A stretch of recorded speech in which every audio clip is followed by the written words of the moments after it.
Gosh, I hate even to address this person because, but anyways,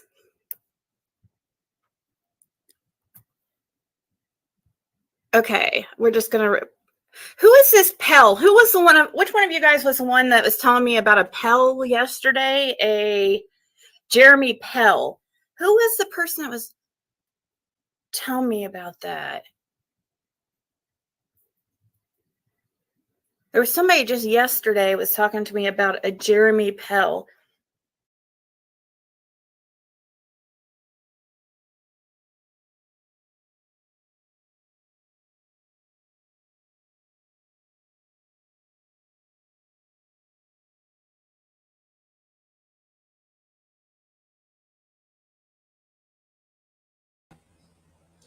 Ziggy, Jeremy Pell is a neighbor of the Wells. He lives not far from your man. He's related to Andy B. Fred knows exactly who he is because he's probably related to Fred as well. Okay? So for you to act stupid, it makes no sense. Fred can tell you who they are. He's interacting like he don't know who this man is, but he does. Okay? I've posted a live about him, podcast or something. Go look. I've put it recently in my comments a lot.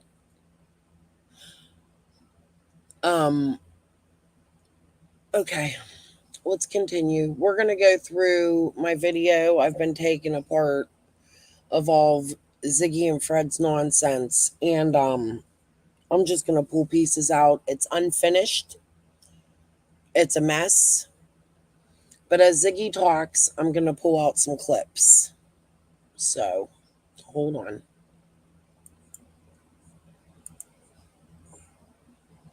Well, thank you, Jamie.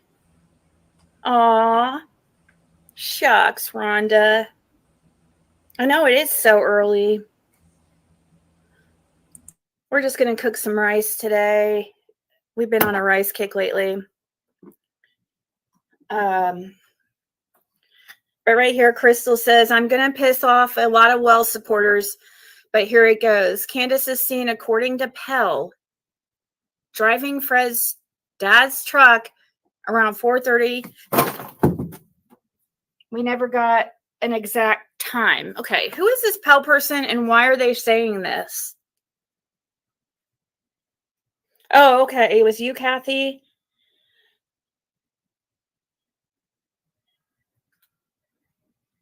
I was told Candace also said she's seen Chad at 4:30 on panel with PG and Benny. Fred's dad can't walk, so Fred would already have possession of that truck. What? Where do you come up with this stuff, Crystal? See what I mean? Like these people.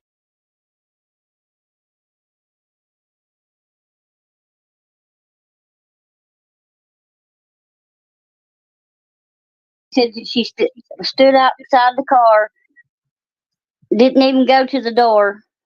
I hollered at him and asked if he knowed if we was home, and he told her that he said, "I know, I don't know if they're home. I just now pulled up," and said that she said, "Well, their truck's not here." He said, "Well, then more than likely they're not home then." And said she got back in her car and said that she was asking him if he'd seen that little girl. Was this at your house? Which place was this? Was that this at your mom or It was at our place. Down at 207? Yep, the camper. So there's no way she pulled behind the house, Daisy, because you can't pull behind the house at 207. You can only pull right? Can you pull? That's exactly, and that's another thing too. If Fred was involved, do you guys really think that he would tell us willingly, oh, that the dog's hit by his truck?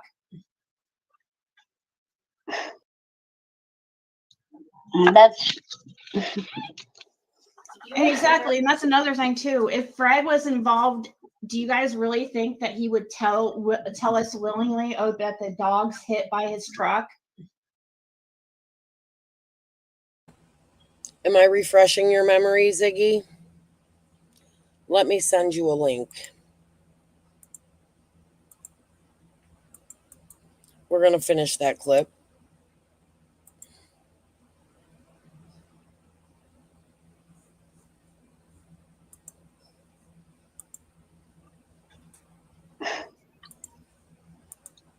That's Exactly, and that's another thing too. If Fred was involved, do you guys really think that he would tell us willingly, oh, that the dog's hit by his truck? Did you see that? Did you see the dog's hit by his truck? yeah. Did I see what now? The dogs, the sit dogs. Did you see them? Oh, yeah. So They didn't hit on the truck. They hit behind the truck on the ground. So like by the road, like right next to the road. It was at the top of the driveway where Candace Wells pulled up to when Chad was. Yeah. So They didn't hit on the truck. They hit behind the truck on the ground. So like by the road, like right next to the road.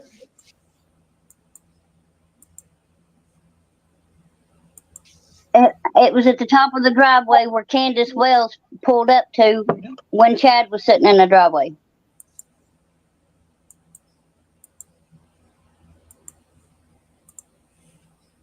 Do you hear that, Ziggy? Come on, Ziggy. Grab a link. Here you go. It was at the top of the driveway where Candace Wells pulled up to when Chad was sitting in the driveway. Now let's go back to Ziggy.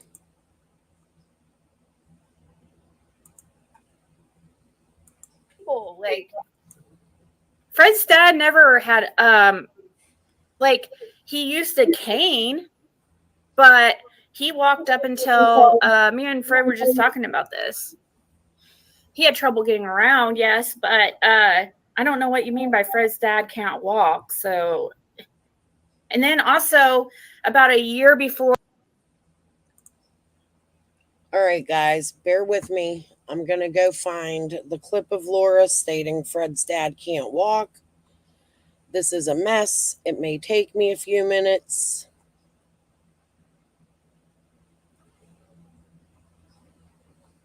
Look at this. This is all the stuff I've been editing.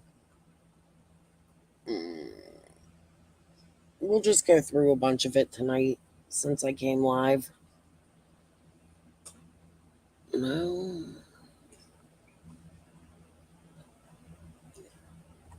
Just give me 1 minute, guys.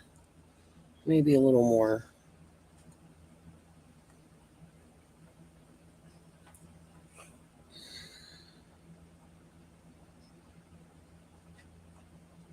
I'm sorry.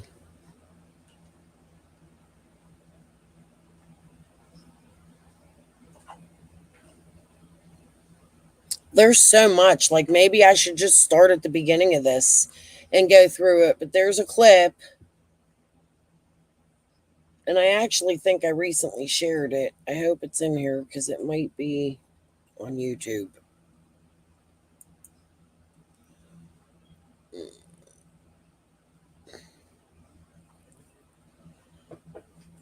Hold on, let me come check chat. I feel ignorant being away. Hey, Nikki. Hey, Carrot. Hey, Victoria. Hey, MJ. Well, Carrot, of course she's not going to come over, just like she won't play my live, right? Like, all the proof is there. She's refusing to look at it, and she's doing it blatantly and on purpose. Everything I stated in this post that she's talking about is true. Andy has mentioned the black truck. Pell has given the make and model of the black truck, a black Ford Ranger. Pell exists. Not only does he know Fred, but he's related to Fred. And Fred's playing fucking games. That's in my last live too, that Ziggy is sitting here saying that she's ignoring, refusing to look at it. She's reading comments with no substance to them because she didn't watch my live. So she doesn't even understand what these community posts are about. She's refusing to look at facts. She had her friend, Fred Savior, in her chat the other day lying, saying we were rude to her in my chat. Anybody who was here seen that was not the case. I welcomed her. I asked people not to be rude to her. I timed somebody out because I thought the comment was rude. After I went back and looked at it, I probably shouldn't have timed it out. Kathy Gordon is as much as a liar as Ziggy. The question is why? This is enough of these bullshit games with these people, in my opinion. I've had enough. Let's go back and listen to this because I haven't even heard it all yet. I just heard her go through this first comment here. I've had enough of her. Her fake, naive fucking ways. She's a liar. Or Summer went missing, his transmission in that truck was like messed up. So he wasn't even driving for like a year before Summer went missing, or a year before he.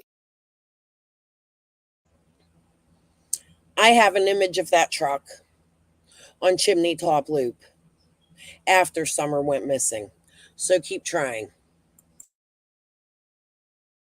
Passed away, which he passed with the winter after Summer went missing, I believe. Candace, I have to ask, did you borrow Fred's dad's truck? Why would anybody let her borrow a truck? Like, they have a million.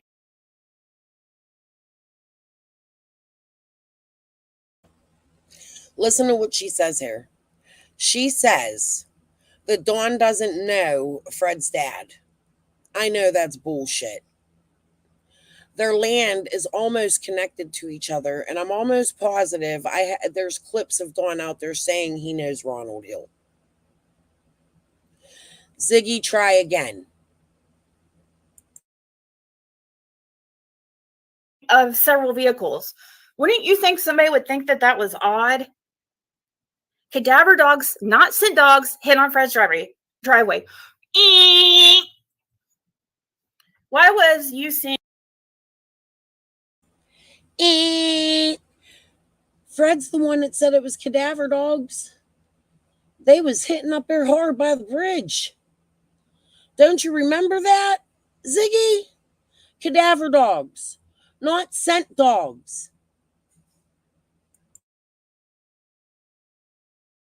Coming out of the woods by Light Holler. Please answer. Jeremy Pell, please answer who's seen her. Please talk to me. The timeline almost matches the scream of 4:30. Well, I will tell you that Fred also talks about a sighting of Candace.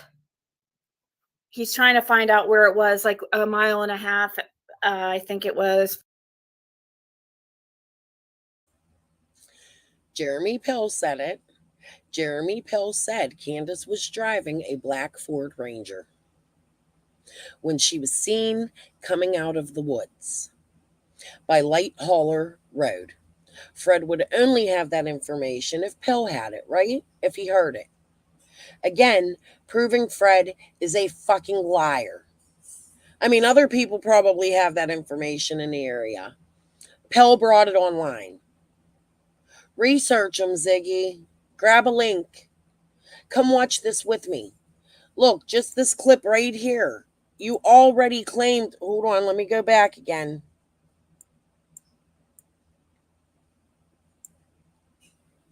Listen to how bad you lie. Laura told you where the dogs hit.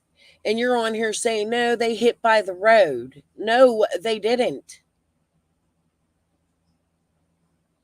Hold on, I gotta go back. It was past. Was it past this? Hold on.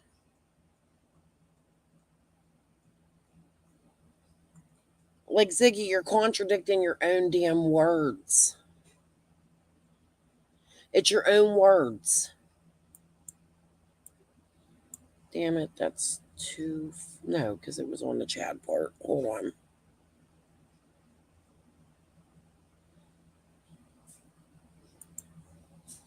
Let me share my screen over here again. Give me 1 minute.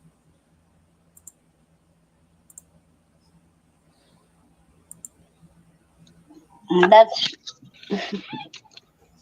Exactly, and that's another thing too. If Fred was involved, do you guys really think that he would tell us willingly, oh, that the dog's hit by his truck? Did you see that? Did you see the dog's hit by his truck? Did I see what now? The dogs, the sit dogs. Did you see them? Oh, yeah.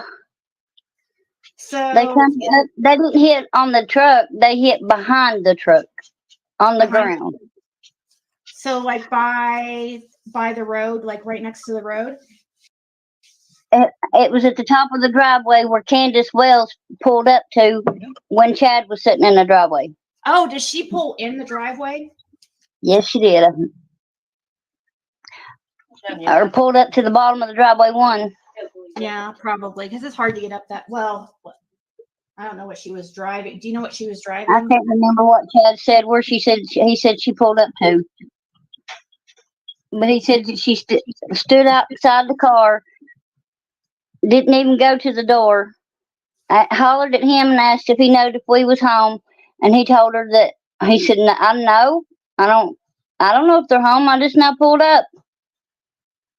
And said that she said, "Well, their truck's not here." He said, "Well, then more than likely they're not home then." And said she got back in her car and said that she was asking him if he'd seen that little girl. Was this at your house? Which place was this? Was that this at your mom or It was at our place. Down at 207? Yep, the camper. You don't think, what kind of person is Chad? You don't think it's possible that he could? No, absolutely not. Nope. Okay. Same with Jeff. I don't think so.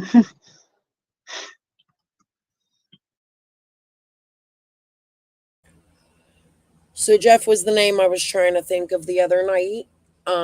That's Jeff Everly. It's the guy that they stated broke down on a motorcycle. So while they already had a trailer on their truck that hadn't been dropped off at the junkyard, because the junkyard was closed, they had to go home and get another trailer. And when they came in to get another trailer, I don't know. It doesn't make sense. We went over it the other day. Jody, Sue, and Andy both said that there was no trailer, or that there was no car on the back of the trailer that Fred came in with. So he had to dump that trailer somewhere. Why did he have to come back and get a new trailer for a bike when the trailer he was using was sufficient enough to pull a bike? It doesn't make sense. Yeah, PM, that's what I was thinking. You know, something else Laura says a lot and she puts emphasis on is the fact that Fred would protect her against anything. Fred's always protected her. Well, why ain't he protecting her now? Yeah, Moonshine Girl. JLR does have a video of Pill saying that, but I got even better than that. I got his whole podcast posted. Here, hold on. Let me go. We could put it on for a minute. I could show Ziggy who Pill is, right? Let's just do that. This is just getting tiring.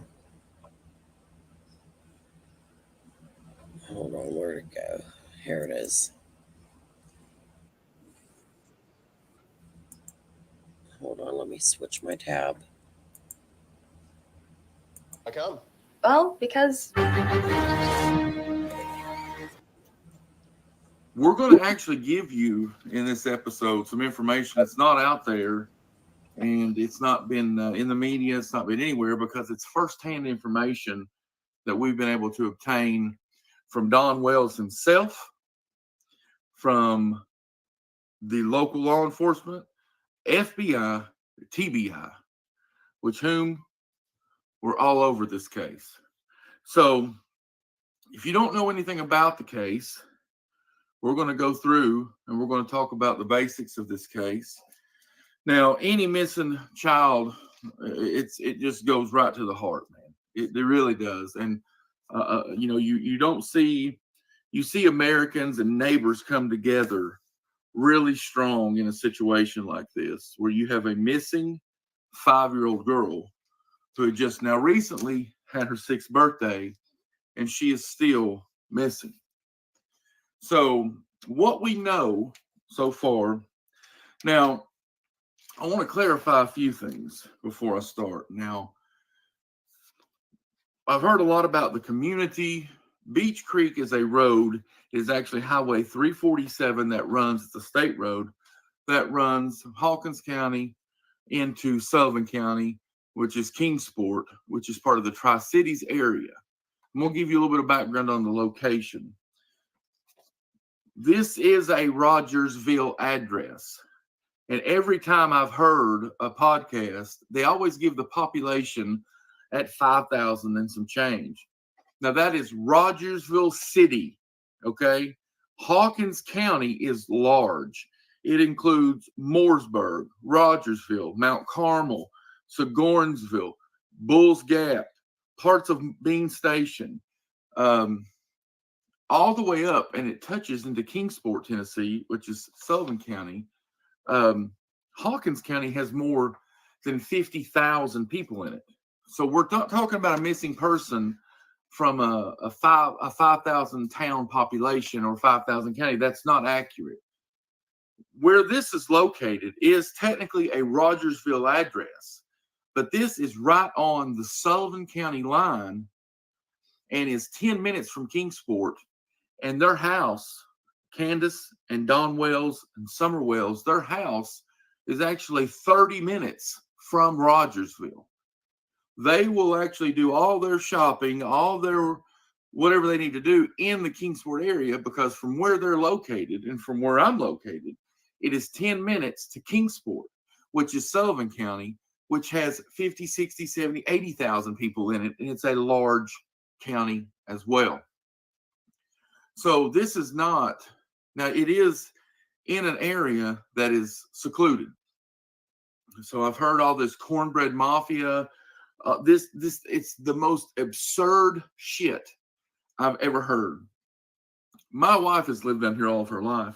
I have lived down here 10 years, and I have never heard of the cornbread mafia. 99.9% of everyone down here, they are good, solid, working, wonderful neighbors and Americans. Now, in any area, you've got certain people that do certain things, and you know it. And yes, there's a few bad seeds down in this area, but it is a wonderful, quiet area. It is near the Bays Mountain Planetarium. It's not far from there. So I wanted to clear that up. There is no cornbread mafia. I've never heard of that in my life.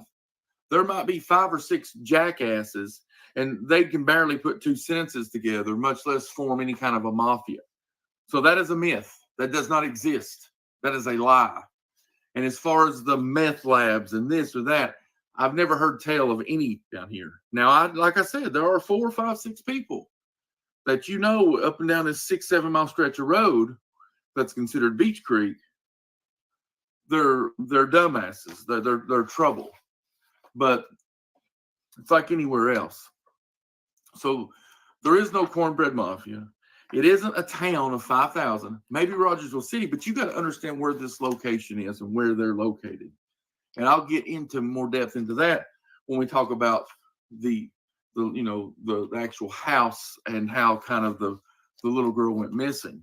But what we know is June 15th of 2021, Candace Wells, which is Summer Wells' mother. Now she has 3 brothers. They're staying at home, and Summer's great grandmother, or Candace, which is Summer's mom, her mother, lives on the property with them in a camper style / mobile home. So that day, You're going to climb mountains, so grab your own hike shoes. We about to take the ride.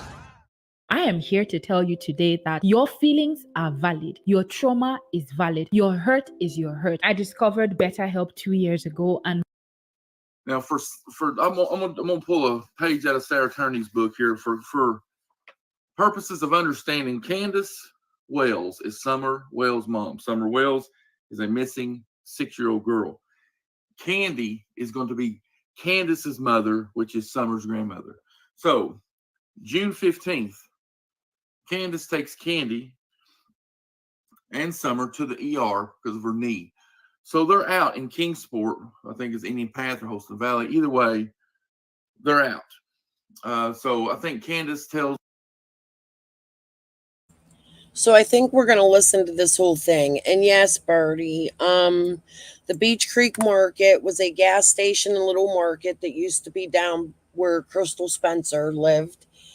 Her mother actually ran it or owned it or something. It's been closed down for a long time, but it's down by like where the Brits live, and it was a cute little market. That's on my Brit videos. We'll share them again one day. Hold on. Tells the story that instead of waiting at the ER, she runs an errand and goes over to a friend's house. Now, this friend has a young man that's friends of the family. They hang out over there for a while. When Candy is ready, Candace, Summer, and this young man, I think he's 15, they go. He goes with them. Now they go pick her up. I think they have to pick up some medicine, so they drop a prescription off at Walgreens. They go to Warrior State Park, which is over off Colonial Drive in Kingsport. I guess they're splashing around in the water there where the paddle boats go. There's pictures, there's video. You have heard rumors that the young man tells a story that Summer slipped, went under, this or that, but those stories have never amounted to anything, and they've never been proven. They go to Sonic. They end up taking this young boy back home. They go to Priceless Foods, and that's where the picture is. You see Summer sleeping in the back with the jugs of milk on their way home. Now, I'm going to tell you something. In this episode, we have spoke to Dawn. Dawn spoke to us a day after this happened. Candace spoke to my wife through Facebook Messenger the day it happened, and while it had just started, and in the middle of the frantic searching, she reached out with a message, and I'll tell you what that said here shortly. We'll get to that. But so now it's 3:34 o'clock. Candace is home. Now home. Okay. Let me explain this to you, because I put a video on Instagram to show you how far off the fucking road this house is. Okay. Beach Creek Road is a country road. It's State Route 347. Not an isolated road. People travel this road. Okay.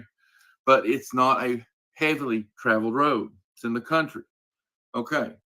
So you're 347. Now you have to turn onto Ben Hill Road, which is a desolate, dead-end road that no one goes down. You have to go down this road maybe 50, 60, 70 yards, turn right up Dawn and Candace Wells' driveway, which is like going up a steep mountain that is rutted out.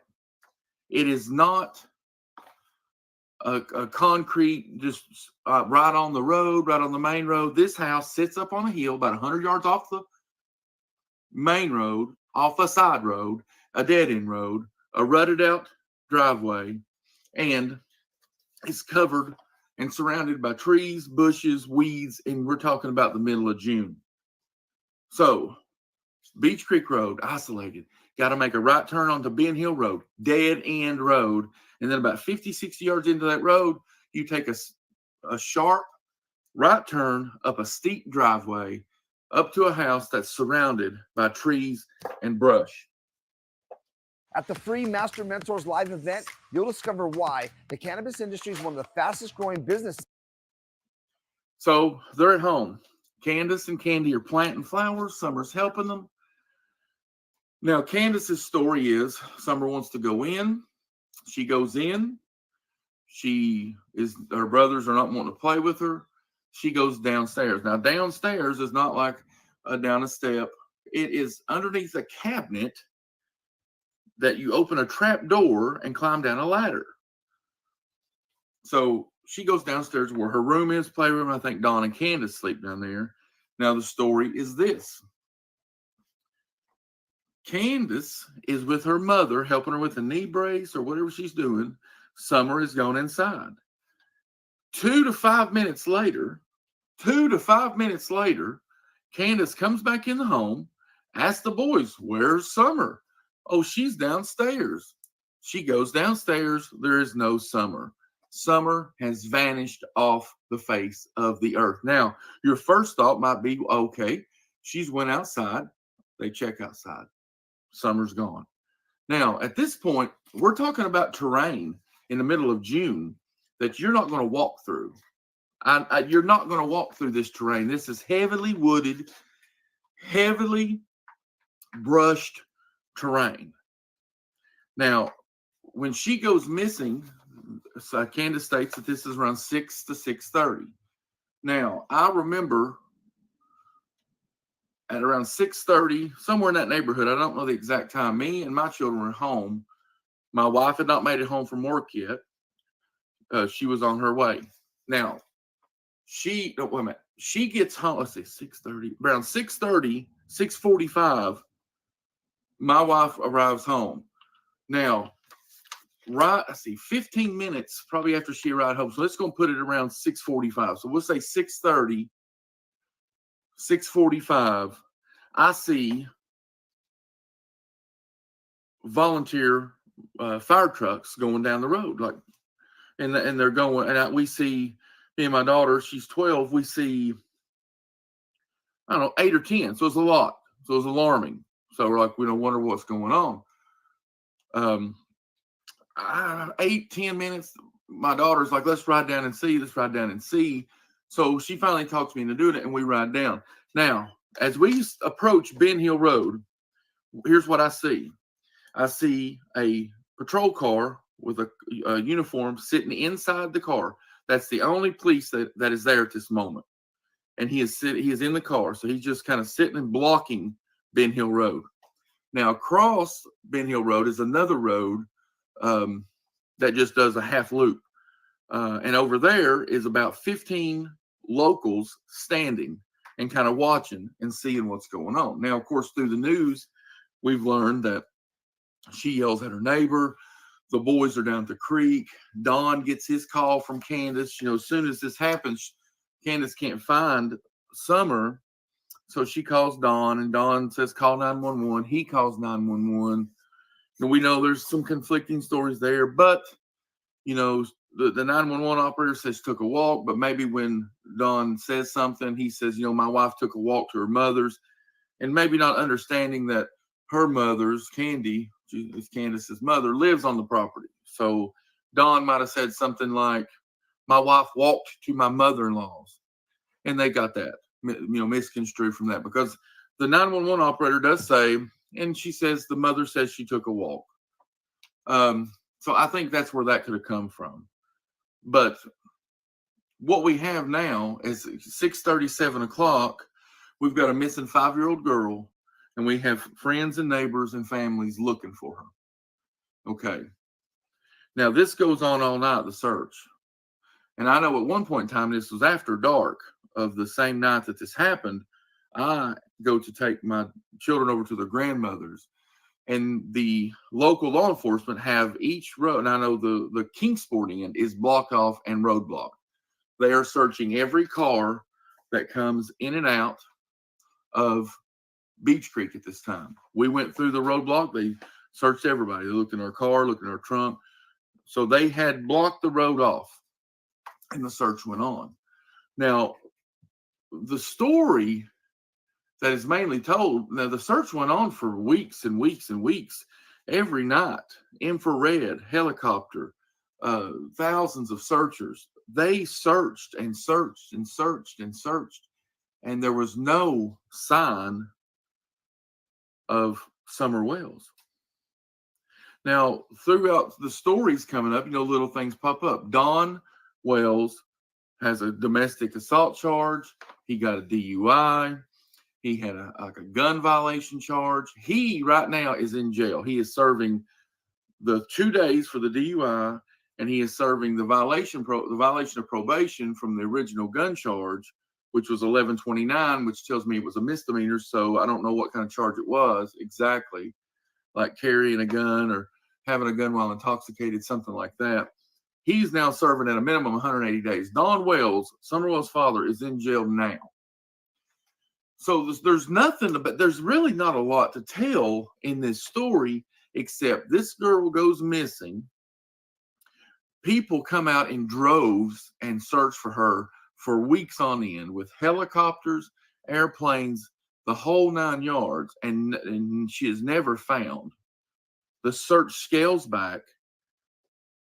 The searching stops. They come back out in winter when, some of the foliage and the brush has kind of withered off, and they still find nothing. So what the main story that is played out, of course, the location, I think, is important of the house. You got to understand that this house is isolated and secluded. This house, not only does it sit on a road, Beach Creek Road, that's a country road, you have to literally turn on a dead-end road, which is Ben Hill Road, and then go up another 50, 60, 70 yards up a rough driveway to get to their home that sits on the top of a hill that is isolated from everything. So that location, I don't understand. The timing, I don't understand. Candace says that she was only away from Summer 2 to 5 minutes. No one can come up the driveway and get her because it's a one-way in, one-way out driveway. So as the news stories come out, they say that the dogs had picked up a scent and that they had followed.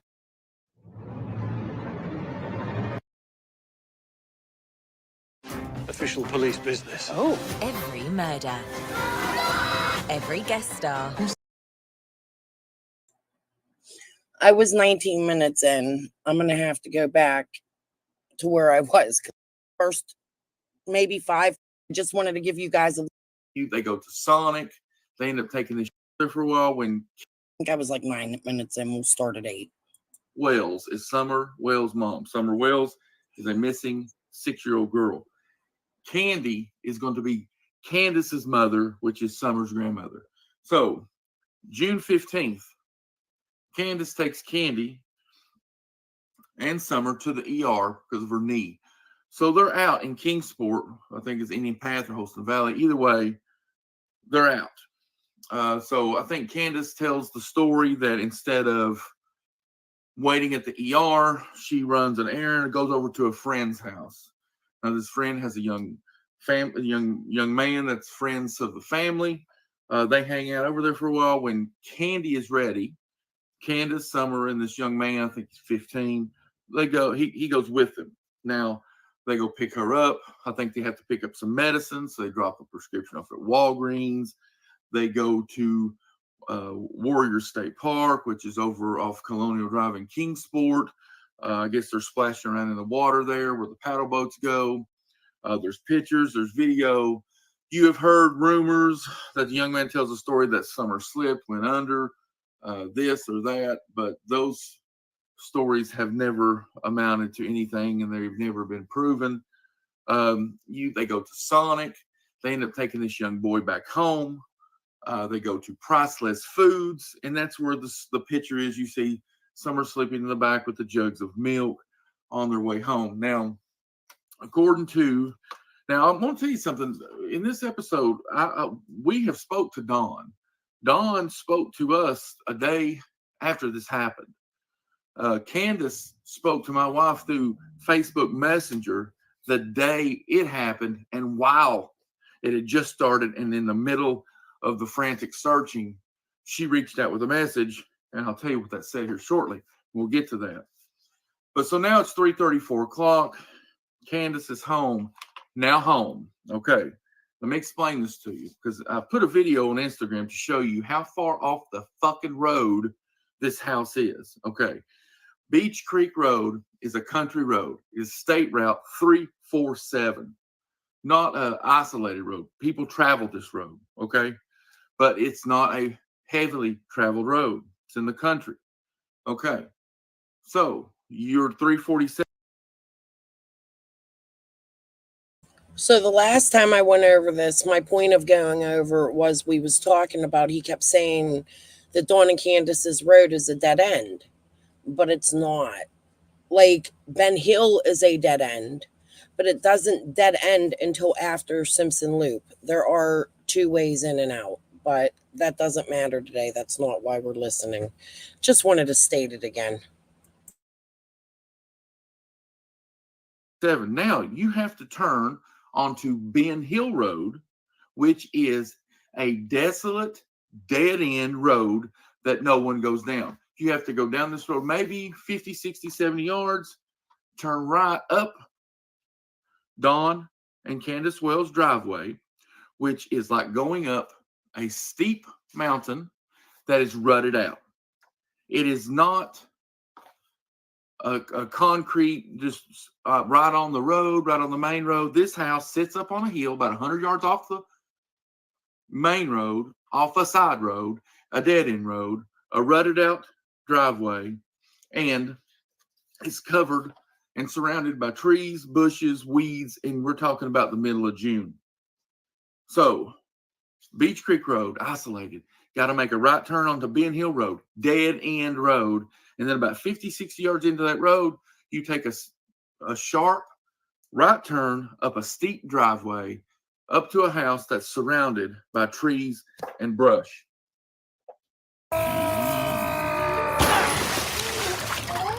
Huh? So they're at home. Candace and Candy are planting flowers. Summer's helping them. Now, Candace's story is Summer wants to go in. She goes in. Her brothers are not wanting to play with her. She goes downstairs. Now, downstairs is not like down a step. It is underneath a cabinet that you open a trap door and climb down a ladder. So she goes downstairs where her room is, playroom, and I think Dawn and Candy. Because most of what he says is not BS. Mind your business. And I'm blocking you in a minute, by the way. Number one. Number two, he's a neighbor. It's another witness, and there's important things that he says in it. So I shared it. If I didn't want you to listen to it, I wouldn't have shared it. Get the fuck going. Candace sleep down there. Now the story is this. Candace is with her mother, helping her with a knee brace or whatever she's doing. Summer is gone inside. 2 to 5 minutes later, Candace comes back in the home, asks the boys, "Where's Summer?" "Oh, she's downstairs." She goes downstairs. There is no Summer. Summer has vanished off the face of the earth. Now, your first thought might be, okay, she's went outside. They check outside. Summer's gone. Now, at this point, we're talking about terrain in the middle of June that you're not going to walk through. You're not going to walk through this terrain. This is heavily wooded, heavily brushed terrain. Now, when she goes missing, Candace states that this is around 6 to 6:30. Now, I remember at around 6:30, somewhere in that neighborhood, I don't know the exact time, me and my children were home. My wife had not made it home from work yet. She was on her way. Now, Wait a minute. She gets home, let's see, 6:30, around 6:30, 6:45, my wife arrives home. Now, right, I see 15 minutes probably after she arrived home. So let's go and put it around 6:45. So we'll say 6:30, 6:45. I see volunteer fire trucks going down the road, like, and they're going, and we see, me and my daughter, she's 12, we see, I don't know, 8 or 10. So it's a lot. So it's alarming. So we're like, we don't wonder what's going on. 8, 10 minutes, my daughter's like, let's ride down and see. So she finally talks me into doing it, and we ride down. Now, as we approach Ben Hill Road, here's what I see. I see a patrol car with a uniform sitting inside the car. That's the only police that is there at this moment. And he is in the car. So he's just kind of sitting and blocking Ben Hill Road. Now, across Ben Hill Road is another road that just does a half loop. And over there is about 15 locals standing and kind of watching and seeing what's going on. Now, of course, through the news, we've learned that she yells at her neighbor. The boys are down at the creek. Don gets his call from Candace. As soon as this happens, Candace can't find Summer. So she calls Don, and Don says, call 911. He calls 911. And we know there's some conflicting stories there, but, the 911 operator says took a walk, but maybe when Don says something, he says, my wife took a walk to her mother's, and maybe not understanding that her mother's, Candy, is Candace's mother, lives on the property. So Don might have said something like, my wife walked to my mother-in-law's, and they got that, misconstrued from that, because the 911 operator does say, and she says the mother says she took a walk. So I think that's where that could have come from. But what we have now is 6:30, 7 o'clock. We've got a missing 5-year-old girl, and we have friends and neighbors and families looking for her. Okay. Now, this goes on all night, the search. And I know at one point in time, this was after dark of the same night that this happened. I go to take my children over to their grandmother's, and the local law enforcement have each road. And I know the Kingsport end is blocked off and roadblocked. They are searching every car that comes in and out of Beach Creek at this time. We went through the roadblock. They searched everybody. They looked in our car, looked in our trunk. So they had blocked the road off, and the search went on.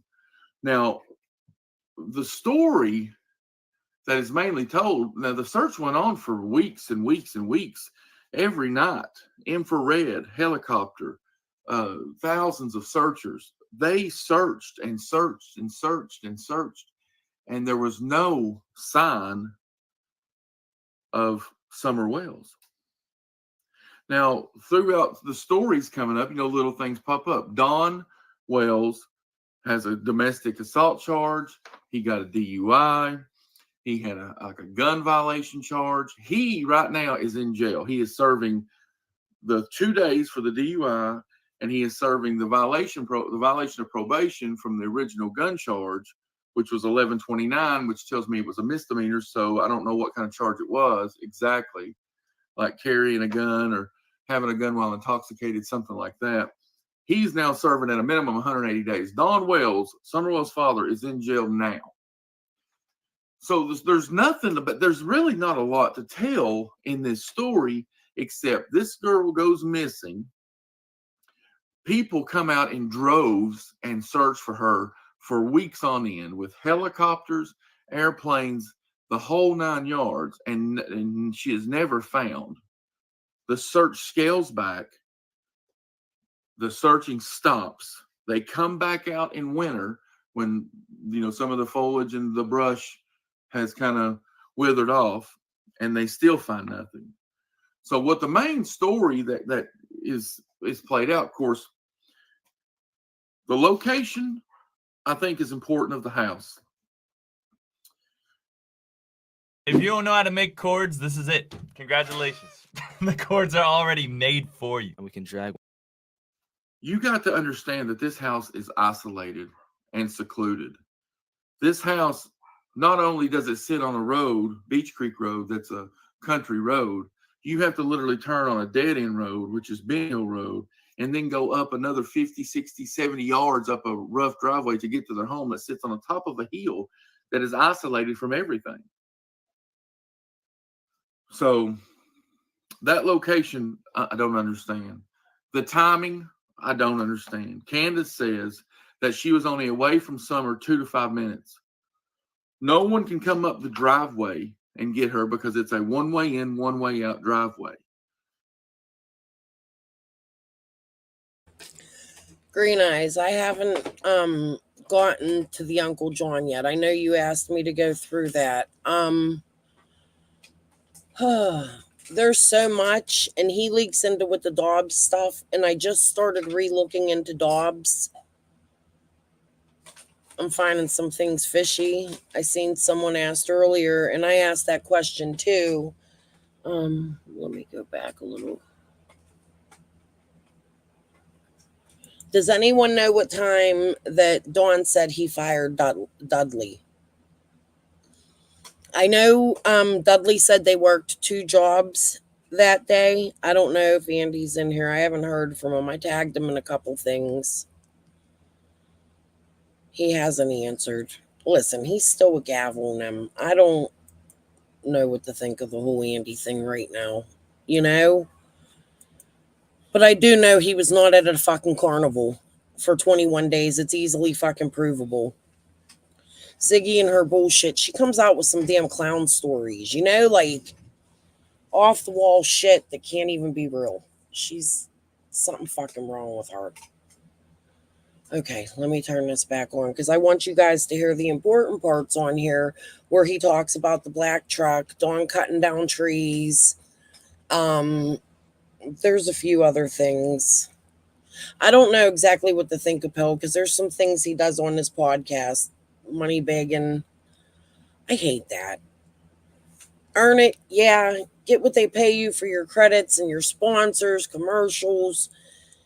I just can't do the e-begging, dude. Like, not people that are connected to Summers area that come on here. That just bothers me. And this man's been making true crime podcasts since 2018. And he didn't even put nothing out on Summer Wells until 2022.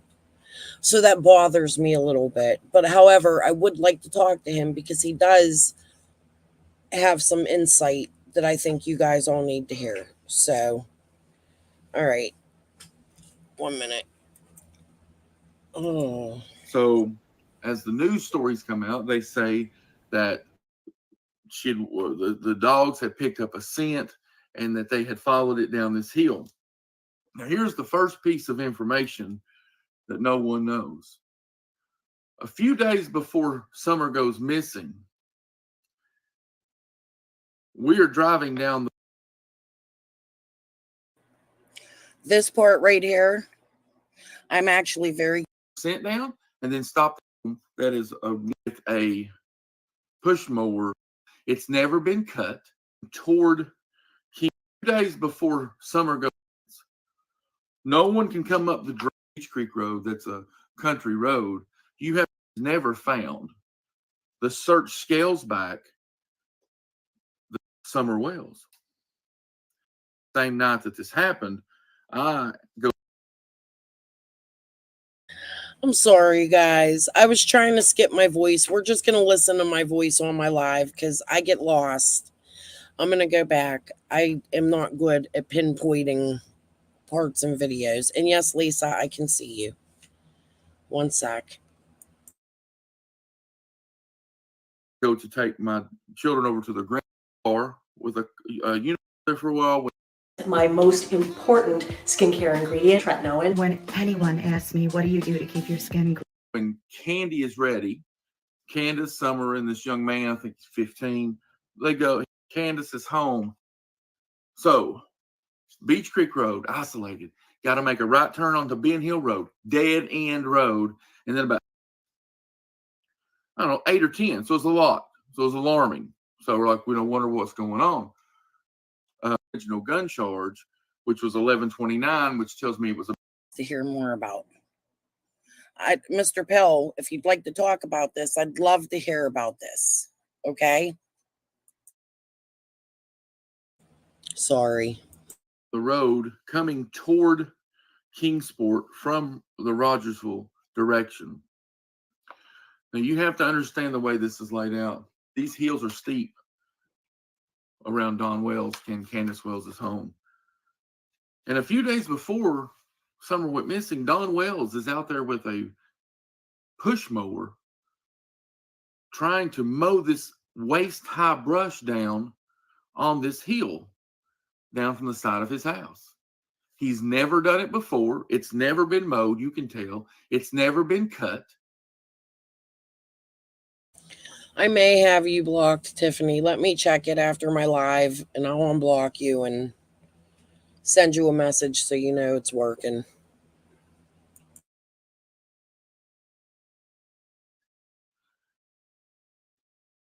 So why is Don Wells trying to whack this hillside down and get this brush cut down? I find it odd that several days before his daughter goes missing, this very hill that connects his home to the road, he's up there with a push mower trying to whack and mow this hill. Well, he gets it mowed. He mows the hill down with a push mower. Now, I'm not saying it's immaculate, but what he's done is he has taken a push mower and he has knocked all. So do you hear what he's saying? So I have a question. I want to know, were the tree cutters on any other property, were they hired by Hawkins County to cut that tree brush? We don't hear of them being on any property except for Don Wells, right? And here's this Jeremy Pill saying that just days before, Dawn was up on the hill and by the shed, cutting that path down to the shed. If there's any locals there, I would like to know, was them trees always cut in that direction right there? Because something about that is weird. Did the Wills pay tree cutters to come out there and cut their land? I'm curious about this now. These are some of the questions I have for Pill. I would like him to grab a link one day. He does all kinds of podcasts and things, so I don't understand why he's not talking on it when he's already spoken out so publicly. Okay. All the high stuff, it's waist high when he starts. He's knocked it all down with a push mower. I find it odd that he mowed that bank. I find the time frame odd, 2 to 5 minutes. Now, it would be different if it was a highly public area. It'd be different if there's a lot of traffic in this area. We're talking about 2 to 5 minutes at a home that is one driveway in, one driveway out, and it is secluded and no one else is around. How far can someone get in 2 to 5 minutes when you're off the main road? Now, the newspaper and some people state that the dogs picked up a scent, followed it down the little hill. Was it the same hill that Don mowed down? I'm not 100% sure where the dogs tracked the hill.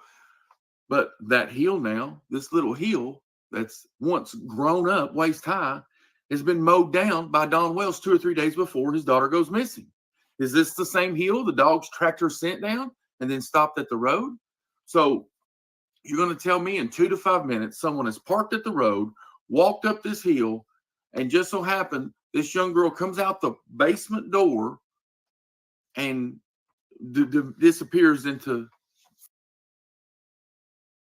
So now I'm a little confused here because he's a neighbor. He lives in the area. His relatives are all over Ben Hill and Light Holler.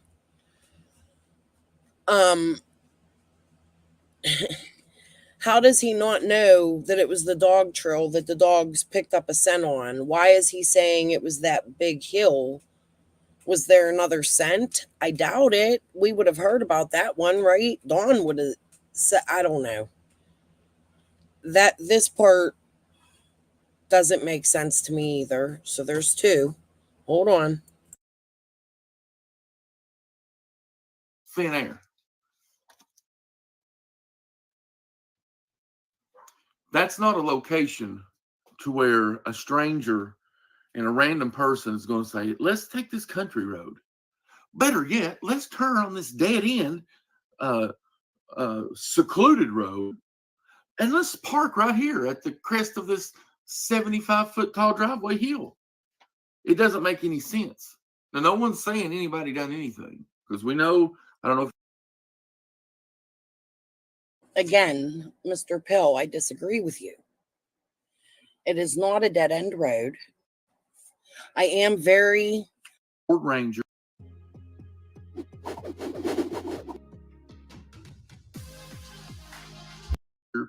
Pull out. Not true. It's on Google Maps. Okay, so while I was skipping my voice, I can hear the next part that's coming up. Please pay close attention. Ziggy, this is what you want to pay attention to, okay? Make sure you pay really, really close attention. I am very curious why you push that so hard.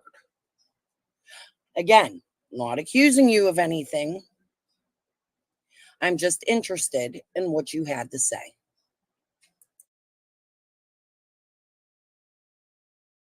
If you watch Dr. Phil, but Dr. Phil had Candace and Dawn on.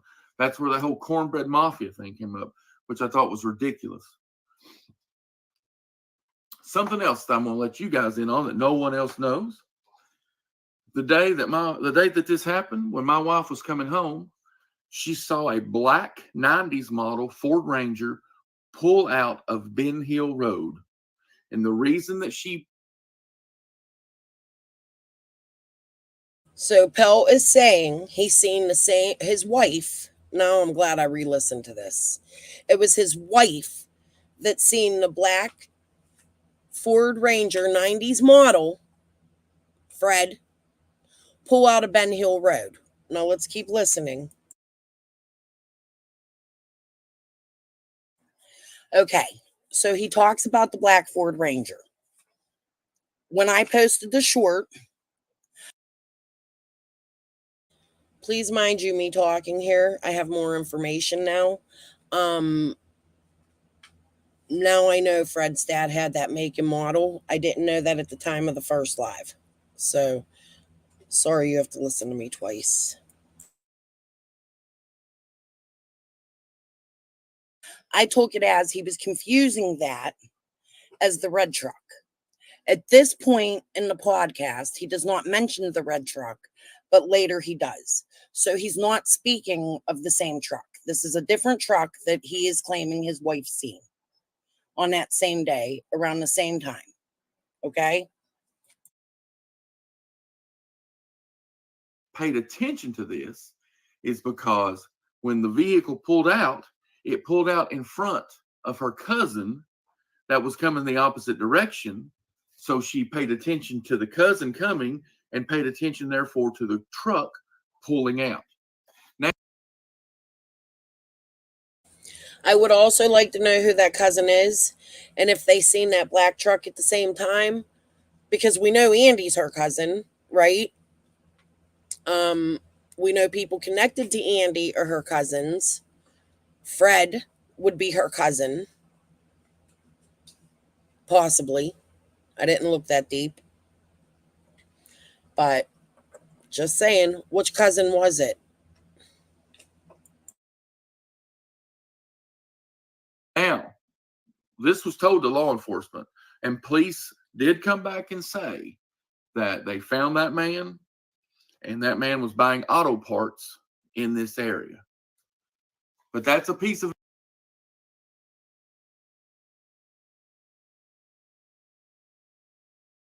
Okay, now this truck is brought up again by him in another situation coming up. So just keep listening.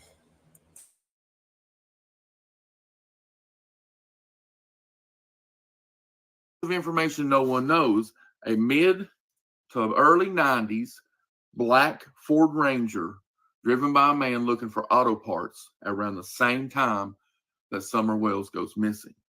Also, Don Wells mowing down a waist-high bank 2 or 3 days before his daughter goes missing, possibly being the very bank that they tracked her scent down, is odd. The time frame, 2 to 5 minutes of Candace being away from Summer and her going missing, is odd. Yes, it could happen, but I feel like it could happen only in a high traffic area, not in an area that's so secluded that it would take you 5 minutes just to walk down the driveway. This is not a high traffic area. This house is off the road.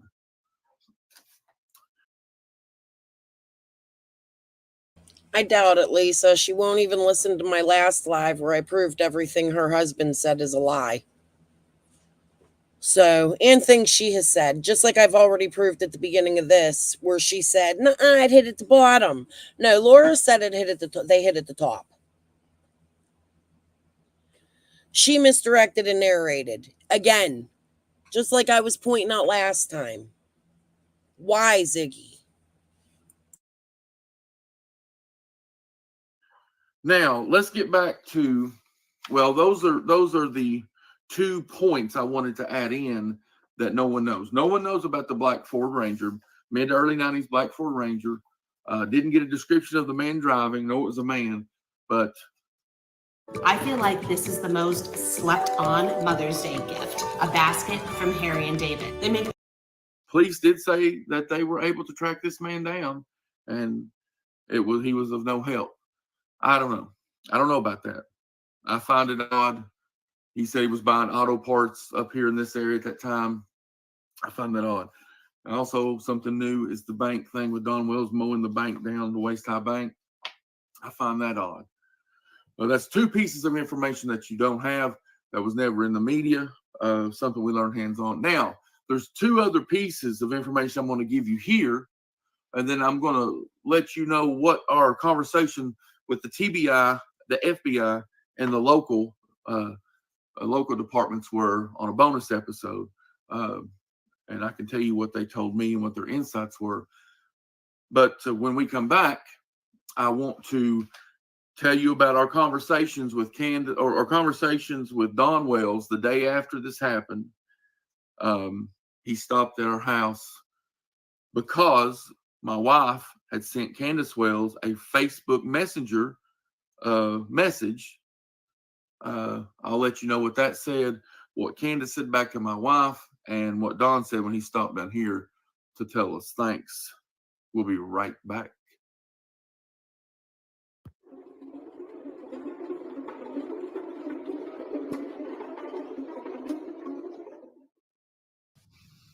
All right, guys, and we're back. Like I said, thanks again for listening. But let's go into part 2 here. Now, what we've covered in the first part of the episode is just some of the basic stuff. We know what Candace Wells and her mother done that day with Summer. They went to the various places, Sonic, the ER, the Walgreens, the park, Priceless. They were back home. We know she watches Summer go in the house. And within 2 to 5 minutes, she's back in the house asking where Summer is, and Summer's gone. We let you know that around 6:30ish, there was a early models black Ford Ranger seen pulling out of Ben Hill Road. Police apparently talked to him. They come back and personally told us that he was of no interest, and he was marked off the list.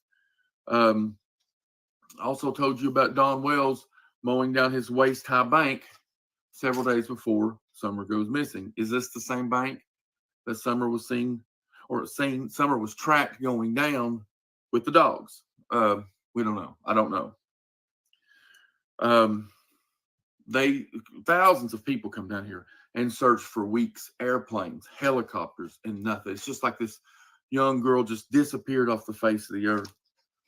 Now, I'm not going to go into great detail about, like the Candace's sister years ago went missing in Wisconsin. That's an oddity. We know about Dawn Wells accusing her of having an affair. We know about some domestic assaults, some drinking, having a gun while drunk. We know there's some charges in Utah. So we know Dawn and Candace have had.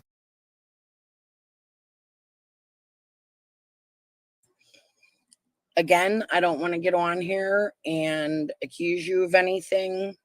That's not my point here, but my subscribers and my viewers have questions for you, so I'm going to share them. And if you want to come up and answer them, you can.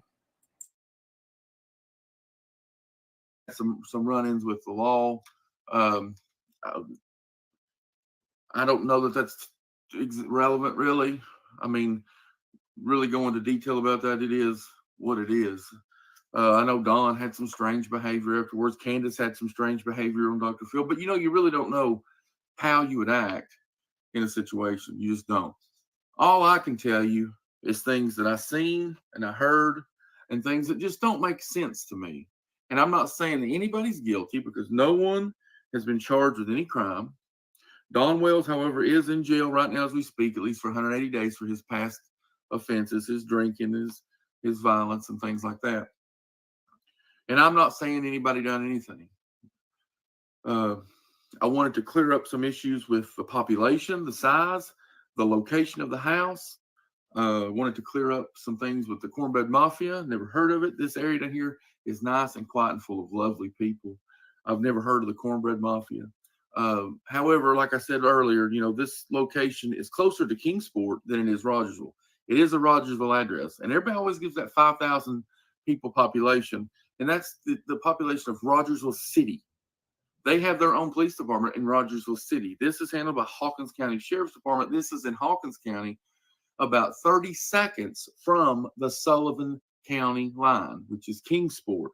Hawkins County has over 50,000 people in it. And I know Sullivan County has more than that.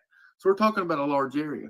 But what we discussed in the first part is the home of Summer Wells, Dawn Wells, her dad, Candace Wells, her mother, is so secluded off the road that it's not only off Beach Creek Road, which is State Route 347, you have to turn onto a dead-end Ben Hill Road and then go about 50, 60 yards and then go up a terribly steep, rutted-out gravel driveway that's surrounded by brush and weeds and trees.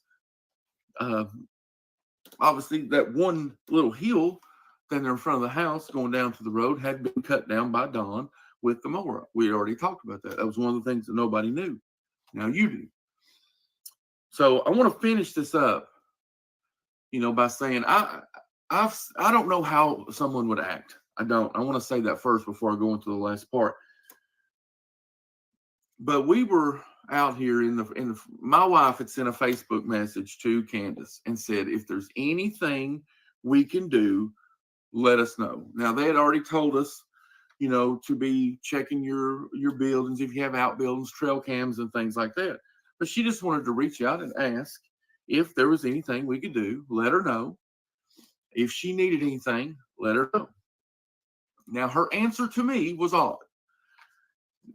If a family member or a real close friend had sent this message to you, maybe not. But my wife had never spoken to her.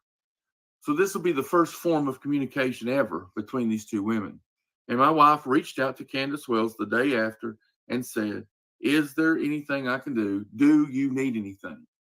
And Candace's answer was a sick. So that part confuses me too, because earlier on you said you had spoke to Candace that day.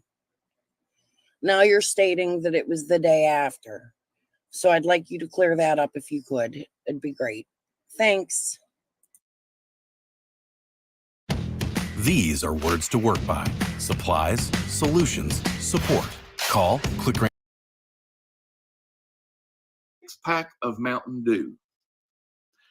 Maybe she needed that for the kids, for herself. Maybe it's something they needed. I personally thought that was strange. Now, maybe it's not strange. That's what I'm saying. I'm not passing judgment here. I'm just saying it was strange. So now, like I said, Dawn Wells stops down the next day.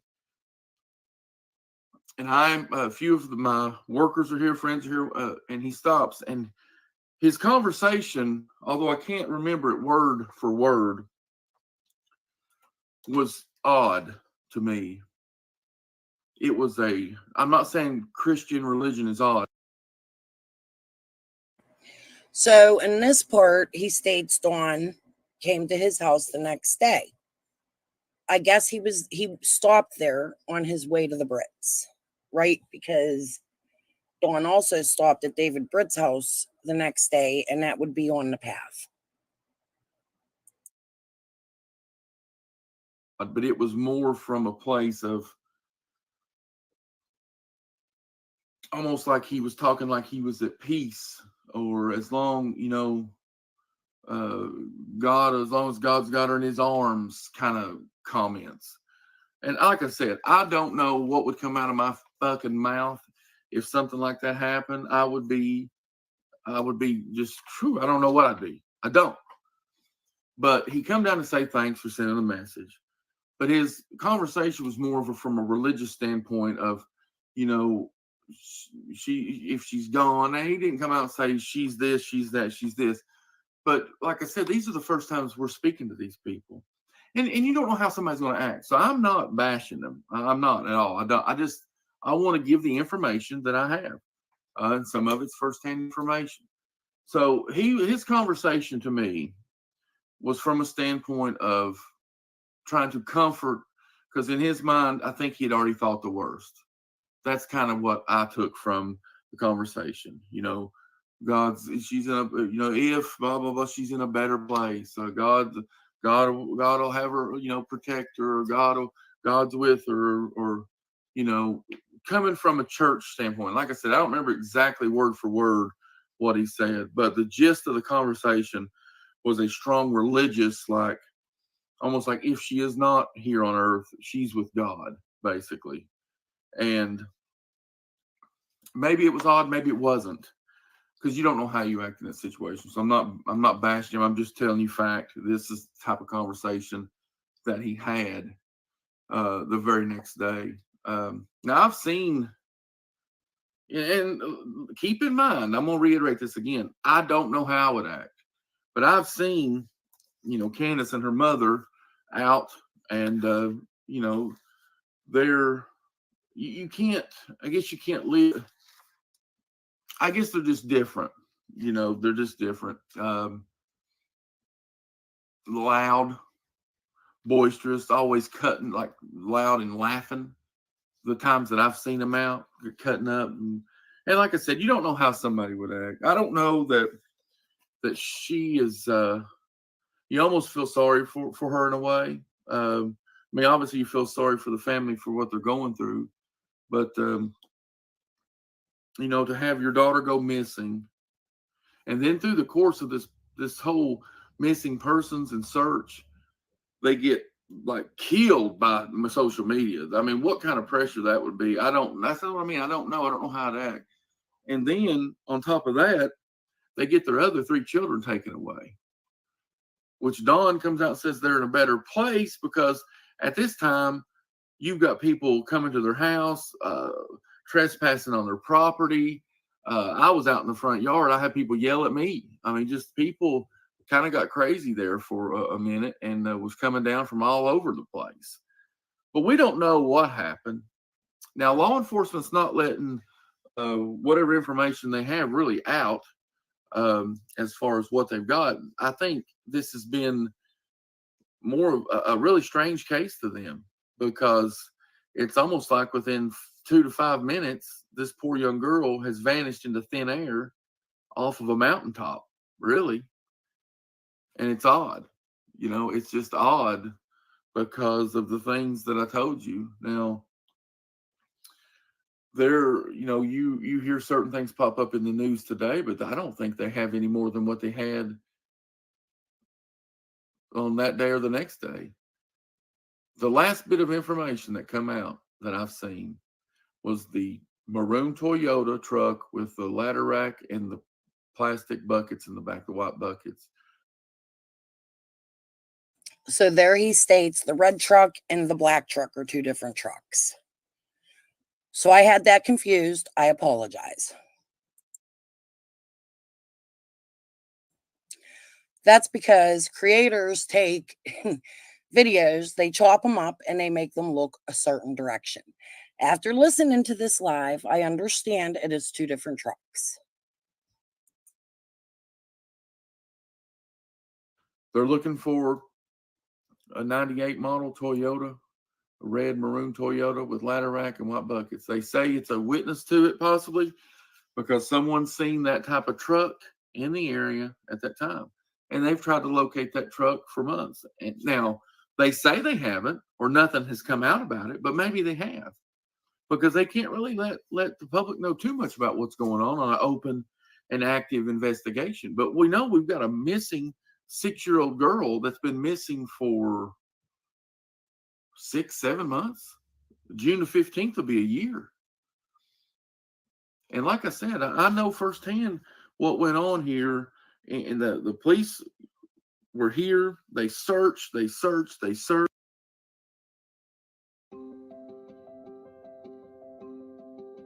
Welcome to the world of cinematic science experiments. Science Table by Natamaj is an immersive digital laboratory platform. I am not aware of that. However, like I said, I know companies he's associated with. I don't want to put doxing information out there.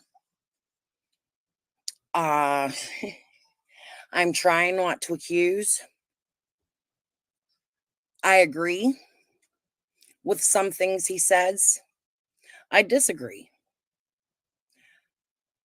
with some things he says. At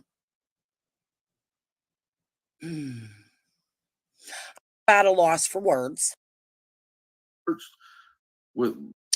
But abduction, or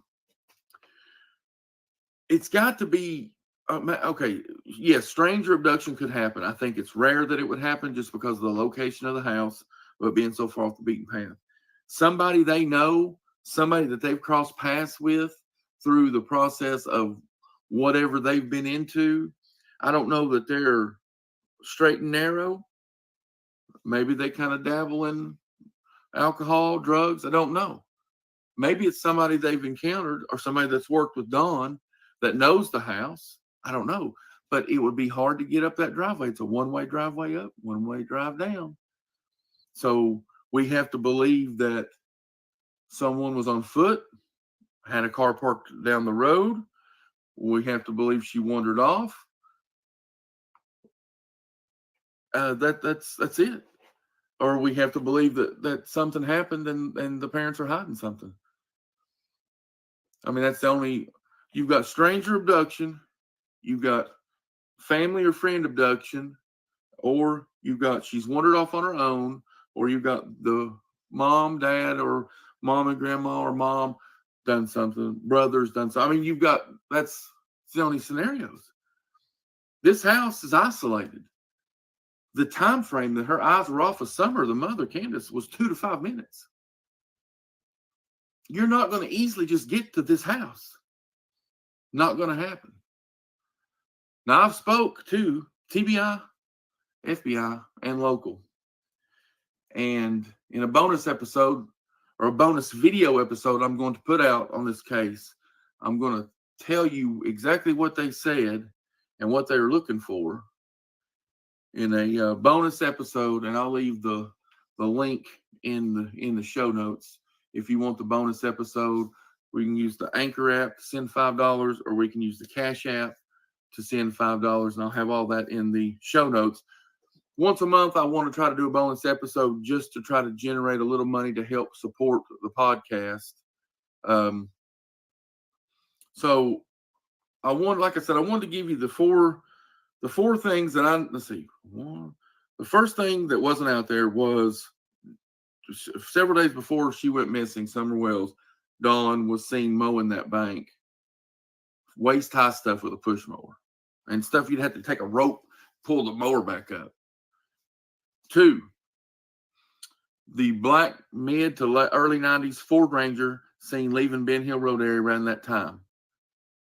Now, they said they talked to him. He was looking for auto parts. Maybe they did. Maybe they didn't. Maybe it's none of our business, they think. That was a fact. Fact is message was sent to Candace on the day of, or right the day after, asking if she needed anything. Her answer was a 6-pack of Mountain Dew. The next day, Dawn come down. I feel like talking to us outside with, to me, a little strange behavior. But like I said, I don't know how I would act. I don't know what would be going through my mind. I don't know any of this. There's just not a lot of information that's out there. So what I wanted to do in this episode is just tell you some of the little things that I came across throughout this investigation that I've not heard anybody else say, that I know for a fact is accurate, because unfortunately we live in the area, and it's a terrible, terrible, terrible thing. You don't know what to think at this point. And I know that Dawn and Candace have went through hell. I couldn't even imagine. Some people think they've done something. I don't, we don't know. We don't know. Have you heard of this brand new product that instantly cleans toilets without any scrubbing? Take any dirty toilet, pour in one. But I wanted to by doing this podcast, I wanted to give you the basics. I wanted to tell you some of the things that I knew firsthand.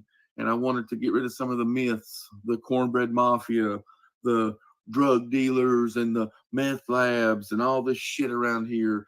It's a quiet, nice, peaceful area. You might have 4 or 5 people, okay, like anywhere else.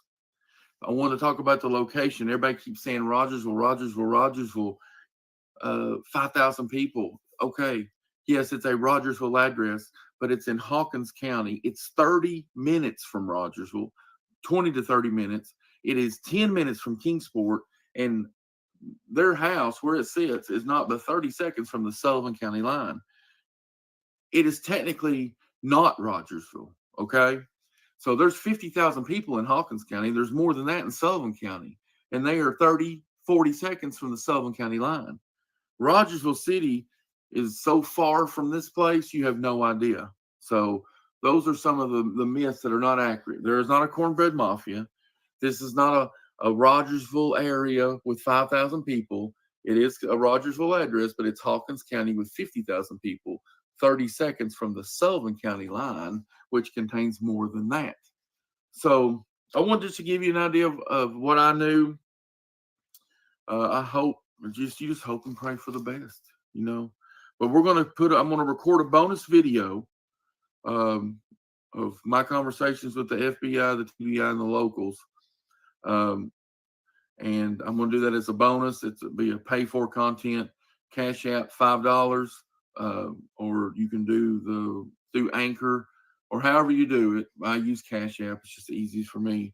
$5, and we will email you the bonus video, and it'll be 100% yours to watch.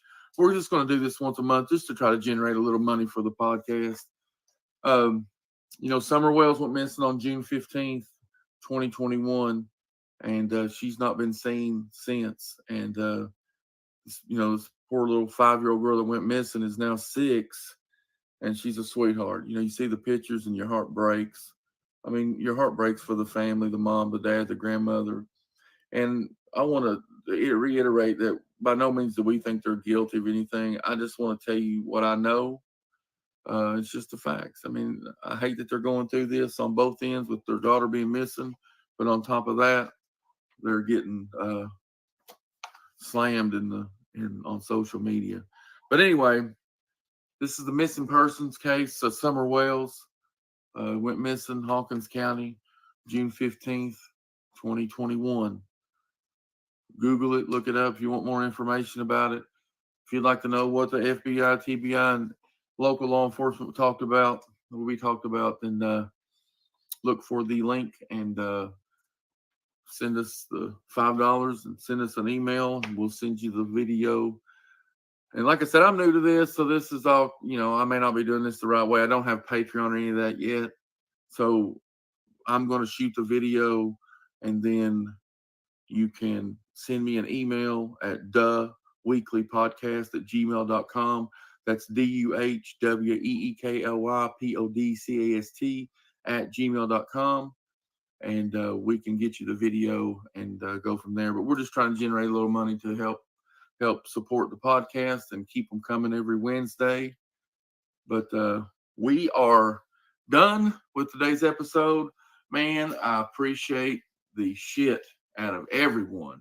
Let us know you're there. I don't care if it's 50 people, 8 people, 10 people. Let us know you're there, man. We love it. We want to grow this thing. I want to figure out what's entertaining, what people want to hear, but yet you want to be sensitive to the case and to what's going on. It's so hard.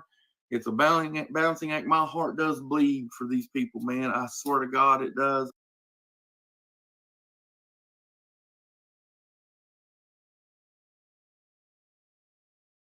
Insight and told me. Turn shipping to your advantage with greater affordability. Of Don and Candace Wells, an individual who has spoken. Jonathan Lee Riches investigates justice for Summer Wells. Where is Summer Wells? I just posted a video on my YouTube channel. It is the neighbor of Don and Candace Wells, an individual who has spoken out recently describing around the day Summer Wells was reported missing, June 15, 2021. He describes a little bit behaviors of Don Wells a little bit before Summer was reported missing, and then behaviors of Don and Candace Wells after Summer Wells was reported missing. It's this video right here.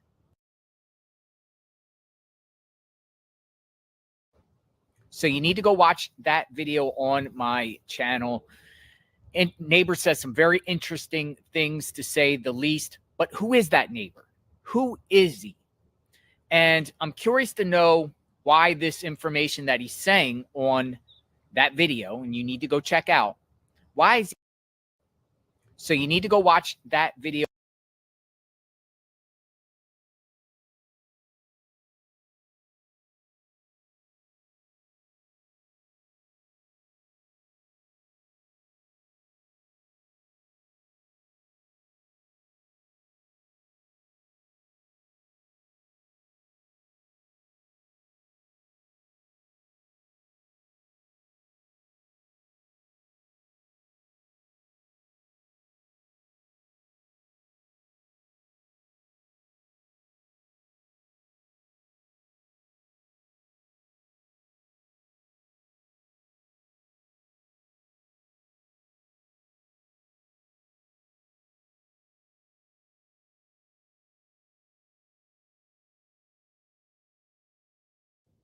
Jonathan Lee Riches investigates justice for Summer Wells.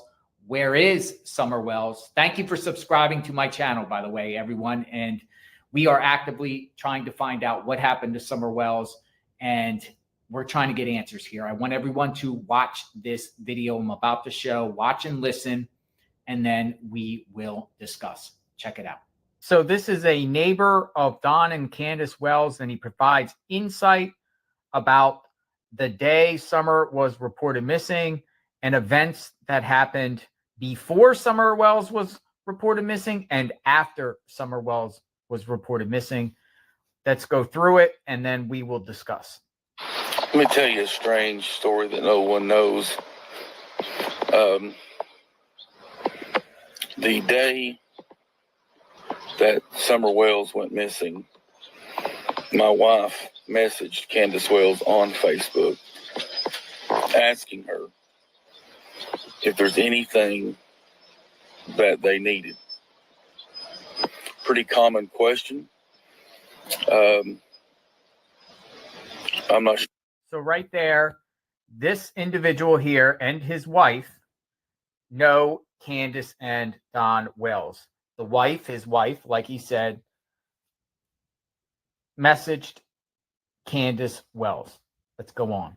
In that situation, if there be such a thing as a common answer, but the response was a 6-pack of Mountain Dew. So they asked Candace, his wife asked Candace, is there anything they can do to help? And Candace replies, a 6-pack of Mountain Dew. Now, whether that was Candace that replied or not, or someone using her account, could have been Don or somebody else, but the reply that they got was a 6-pack of Mountain Dew. Now, that's odd. To me, that is very, very odd response to a genuine question from a neighbor that's asking, hey, do you need help or anything we can do? Yeah, I need a 6-pack of Mountain Dew. Let's go on.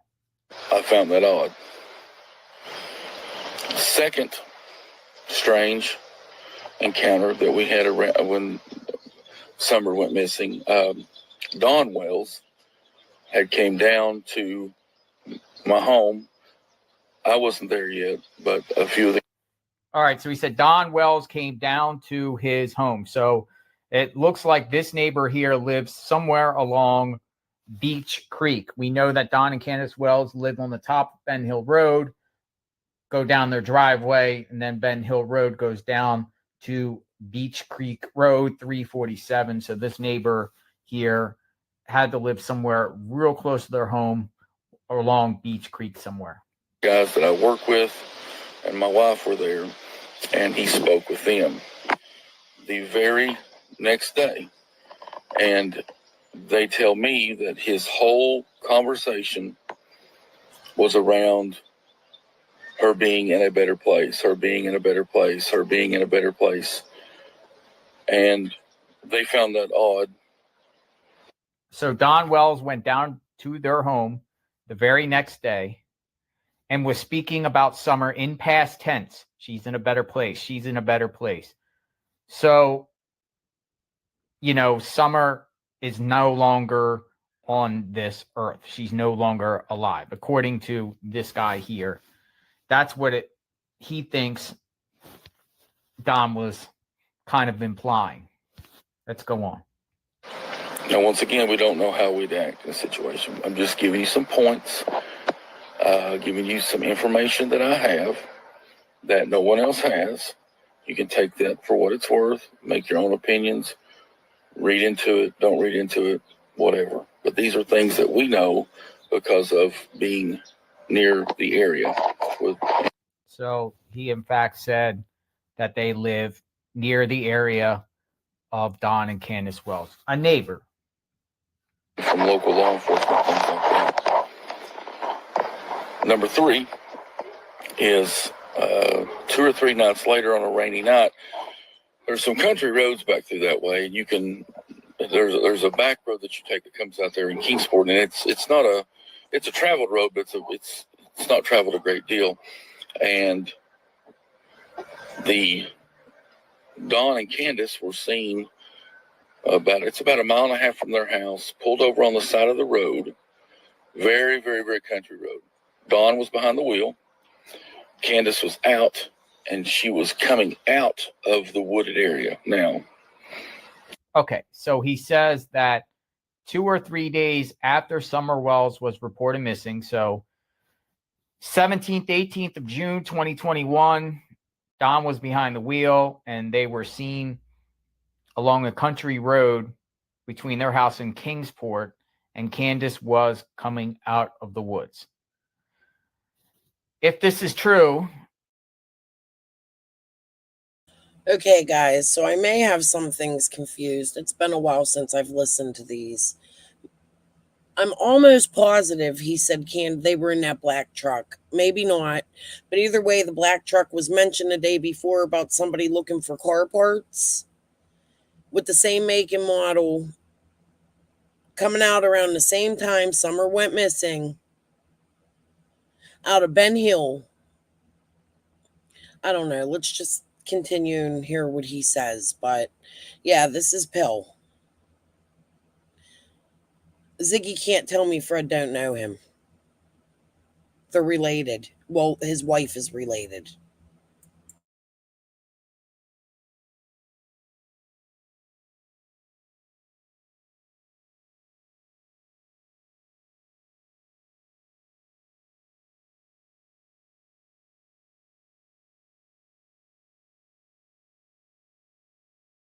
What do you think Candace was doing in the woods there? Were they looking for Summer? Were they getting rid of evidence? Why were they parked along the side of a country road? And which road was it? There's many roads that branch off of 347. Was it 347, which is Beach Creek? Or was it another road on its way to Kingsport, a side road one of those. So he gave you the direction about a mile and a half, or whatever he said, on the back roads to Kingsport. That would have been around Light Hauler. Jesus.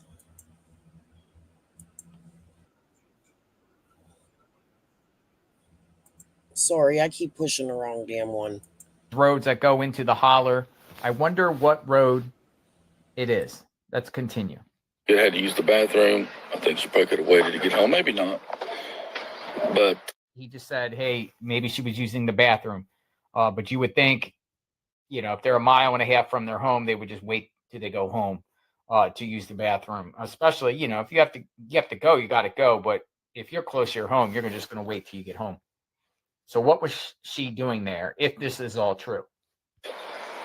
that was strange that they were off in a secluded area, at dark, while it's raining, and Candace Wells was seen coming out of the woods about a mile and a half away from their home. So I think law enforcement should talk to this guy here and ask where exactly was that location. Has authorities searched that area? Have they already looked? Have they? Well, Lady R, they use dogs for mouths, we've been told. Here's what I'm going to say to that.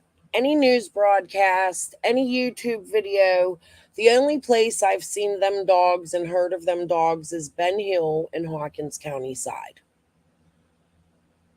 There has been no confirmation. I've called the Sullivan. I think I posted it before. That they searched anything right there in the back of the haulers on the Sullivan County side. And that worries me. I never seen Sullivan County involved. And that bothers me. One, because do we know that Sullivan County was searching Horse Pond? Do we know that Sullivan County was searching all up in the back behind them woods? No, we don't. There's no confirmation. When Ronnie Lawson and the guy from the Churchill Rescue Squad came out and was talking, I can't think of his name right now, sorry. But when they came out and they was talking, they would give different descriptions of the coverage of what they searched. Like the first day it was, we searched 1 mile. The next day it was like, 500 square yards, or you know what I mean? That's just an example. But it wasn't a mile or a directional point that they told us they searched. I personally have not heard of them searching the Sullivan County side in the back of them back roads. That bothers me. Somebody needs to come out and say whether they did or not. That's just my opinion of it. I've had no proof that they have. And Sullivan County won't even talk about Summer's case. I've tried. Asked Candace if this is true. Have they questioned Candace about being on the side of the road here, Don driving? Let's go on. Also, another strange thing was, you've seen pictures of how high, the mountain, the hill going up to their house or whatever. Now, at the bottom of the hill, there's like a field. Now, that field's always grown up. But about a week or less before Summer Wells went missing, Don Wells mowed that down. I mean, I say mowed, hacked it down, because it's about chest high with a mower. So that is, assuming that's the bottom on their property, Don and Candace Wells, Ben Hill Road, on their property, down there by that shed. The shed that I posted a video about that shed. Other people that have been following this case, YouTubers, have posted about that shed. Right there at the shed, it's a field. It's a field to the right, to the left is the woods, and then going up the hill to their home. There's a big field there, and there's a small little dirt type, roadway that can go to that shed from Beach Creek. So he's saying that Don Wells mowed and hacked down that area before Summer Wells was reported missing. Let's go on. That's the first and only time that field has ever been mowed. That field sits at the base of that very hill that he come out and said that he feels like someone took her down that hill and then it had to went through that field and off to wherever. So yes, it confirms out of his mouth that right there by that shed, Don mowed that area. Why? If it's true. Remember, if it's true. Let's go on. Also, the Ranger, black, older model Ford Ranger that was seen in the area, we were told by law enforcement, we turned in that clue. We were told by law enforcement that that truck was there. It was at the end of Ben Hill Road picking up an automotive part. Okay, so at the beginning of this investigation, they were looking for that truck.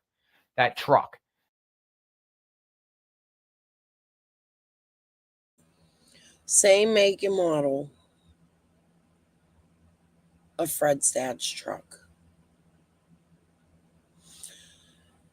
I'm actually going to stay on a bit longer than I usually do tonight because there's a few other things I want to go through while we're here since we're here. I have my Canva pulled up. So I guess we'll listen to a little bit. That'll get a little bit out of the way for me of what I've broken up. Like I said earlier, it's not done though, so don't mind the looks of it. It's ugly. Okay, let's go back. According to this guy, who I'm assuming is the neighbor, said that they're the ones that reported the truck. And as he just said, the truck was at the end of Ben Hill Road. That's what I'm trying to figure out, Moonshine Girl. What end of Ben Hill Road? He said Ben Hill. He didn't say Beach Creek, so it wouldn't be down by the Chambers, right? The end of Ben Hill, car parts. We're talking Fred's house.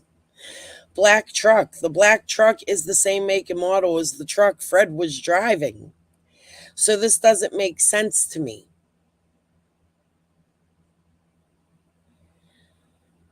That's why I wish this man would come out and answer some questions. It's hard not to make accusations against these people when they come out and say things, but they don't want to elaborate on them. That bothers me. I don't know. I'm confused by it.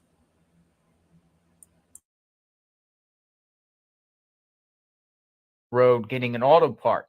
Well, there is a house at the end of Ben Hill Road. The neighbor, the Chambers, was it just like a transaction going on there for an auto part that the guy was just there to pick up, or a girl in the truck to pick up a part? It has nothing to do with the Summer Wells case. Let's go on and keep listening about this. Also, however, in the last clip, it says that truck was pulling out in front of his wife and cousin at 6:30, I think he said, which would be around the time Candace was calling the police, searching for Summer. So why would that truck mean nothing? To me, that truck would mean a whole lot. They could be an eyewitness.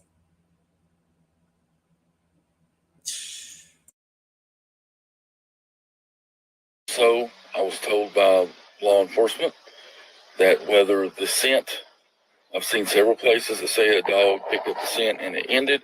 I've been told by a fairly credible source that was not the case.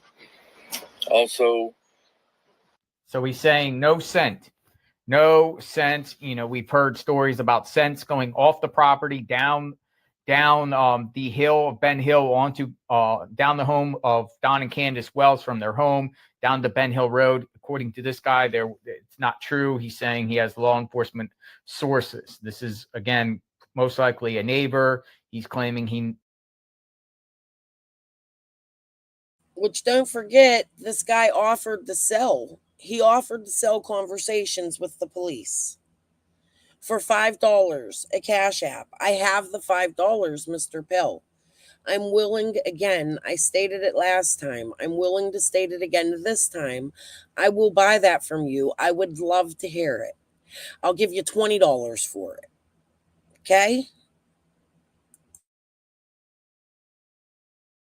You know, he reported the truck, and Don went to his house the next day. So is this guy telling the truth? Let's go on. When the FBI came and talked with people in the area, the two questions they wanted to know were, have you seen anything abnormal? Did you see anything abnormal that day or the ordinary? And number two was, what type of people were Candace and Don Wells? So FBI is asking neighbors and people in the community around the home of Don and Candace Wells what type of people Don and Candace Wells are. Trying probably to get a profile of Don and Candace Wells, their character, nature and characteristics of an individual, to get a profile of them, asking people around their home about them. These are some strange things that we know from being close to the area where Summer Wells went missing. What do you think about these? Okay, so what do you think about what this guy said? All right, so you heard.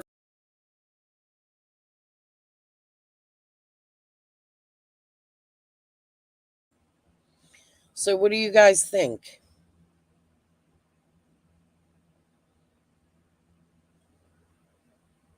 I don't understand how Ziggy and Fred don't know who this guy is, because they do. 100% they do.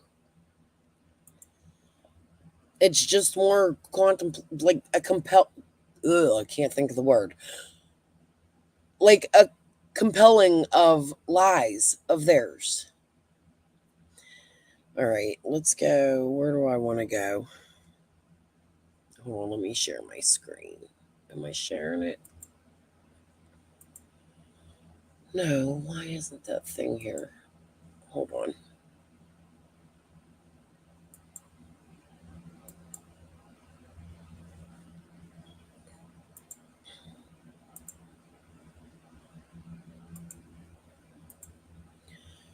Okay, so let's see. I have so much. You see, guys, look, I'm not even done, and I have videos I haven't even put in here yet. Look at this. Okay, here's something we can go over. I have a video that looks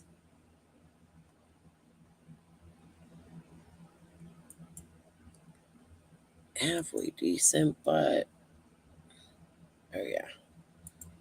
I label them when I make them so I can find my clips. That's why they're so messy. This is so embarrassing. Okay, let's listen to what he says about the Knoxville trip. That's a good start. I have a quick question. This one's an interesting one. Don Wells made a statement that Oh no, hold on.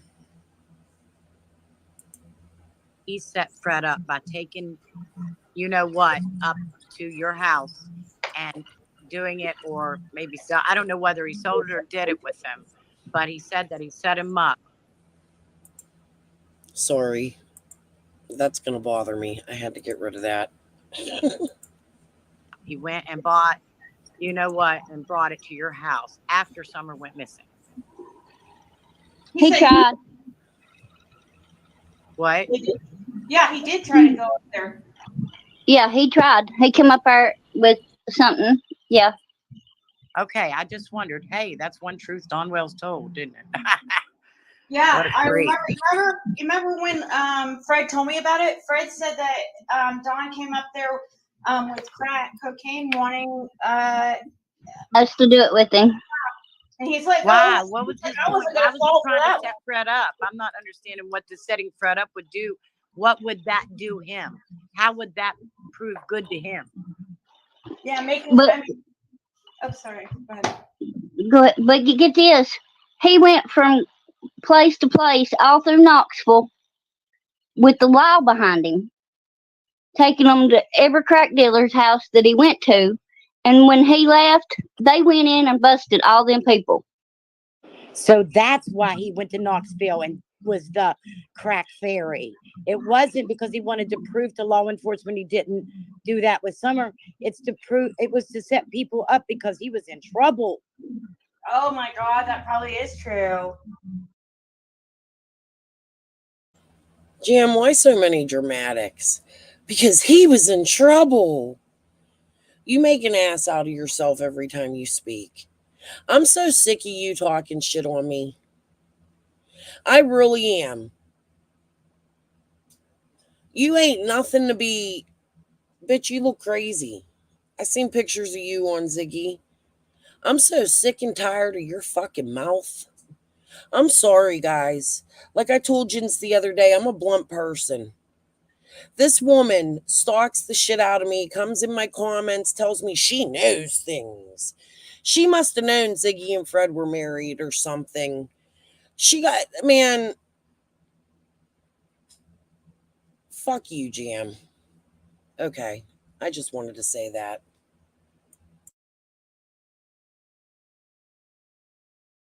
So Laura, you're saying that he went to Knoxville and the law followed him and he probably wore a wire and everything and they went in and busted. I can't believe that. I'm glad they got drug dealers. Don't get me wrong. That's a great thing. But Don, the way he made it sound was he was just trying to prove he didn't sell his daughter for drugs. Yeah, so he's trying to. That's weird. And I thought that was a weird explanation. I thought it was weird when he said the law followed him. Well, now that makes perfect sense. Perfect sense. The law followed him because he was wearing a wire. Yeah, exactly. He I says, know it happened.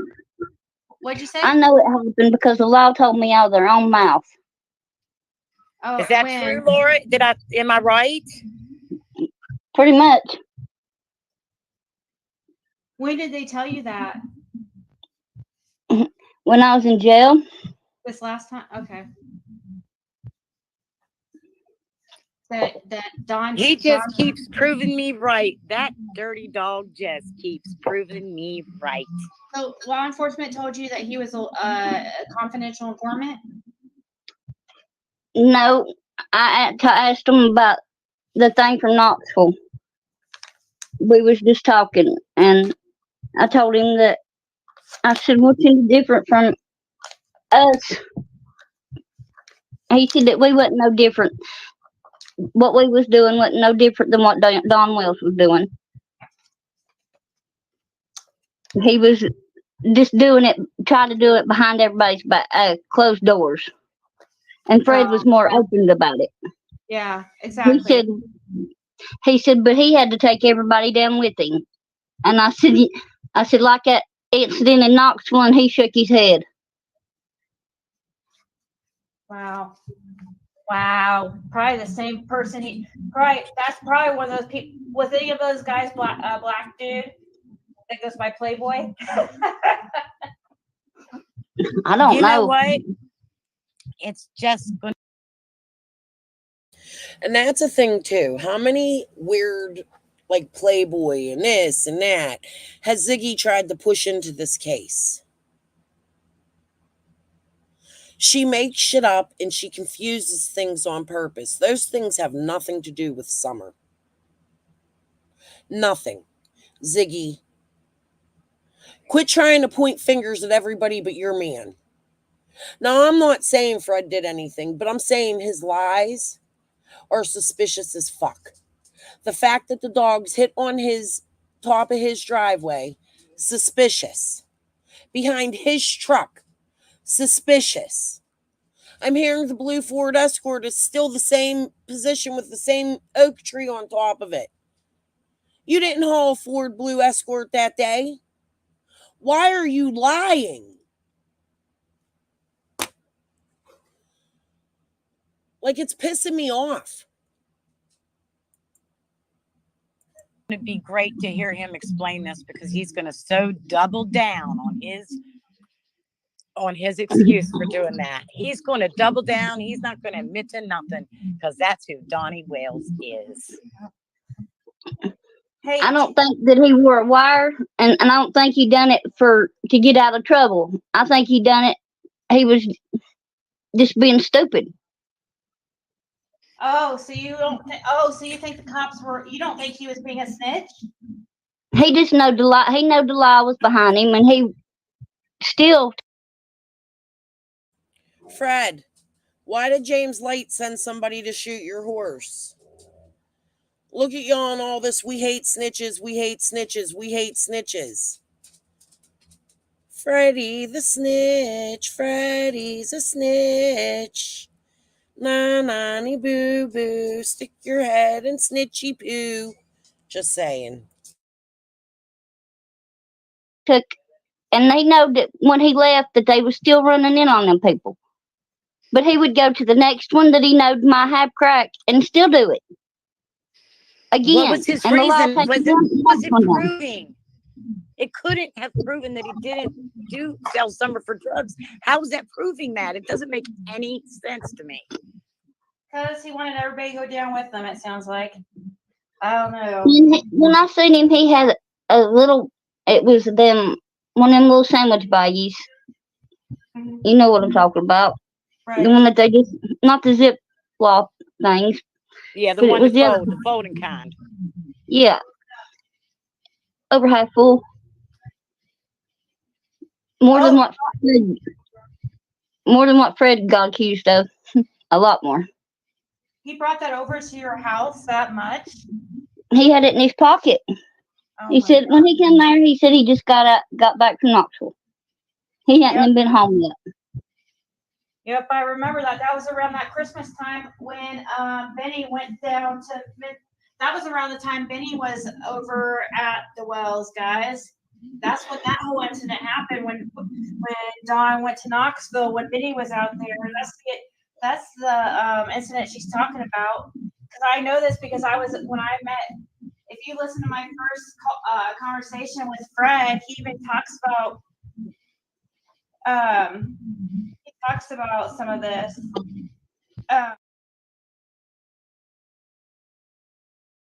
Okay, hold on. I'm going to leave that there. Usually I delete them after I show them, but these aren't done, and I still want to post them at some point, which I didn't even post the other day, the things I showed. I'm sorry. I apologize. Oh, hold on.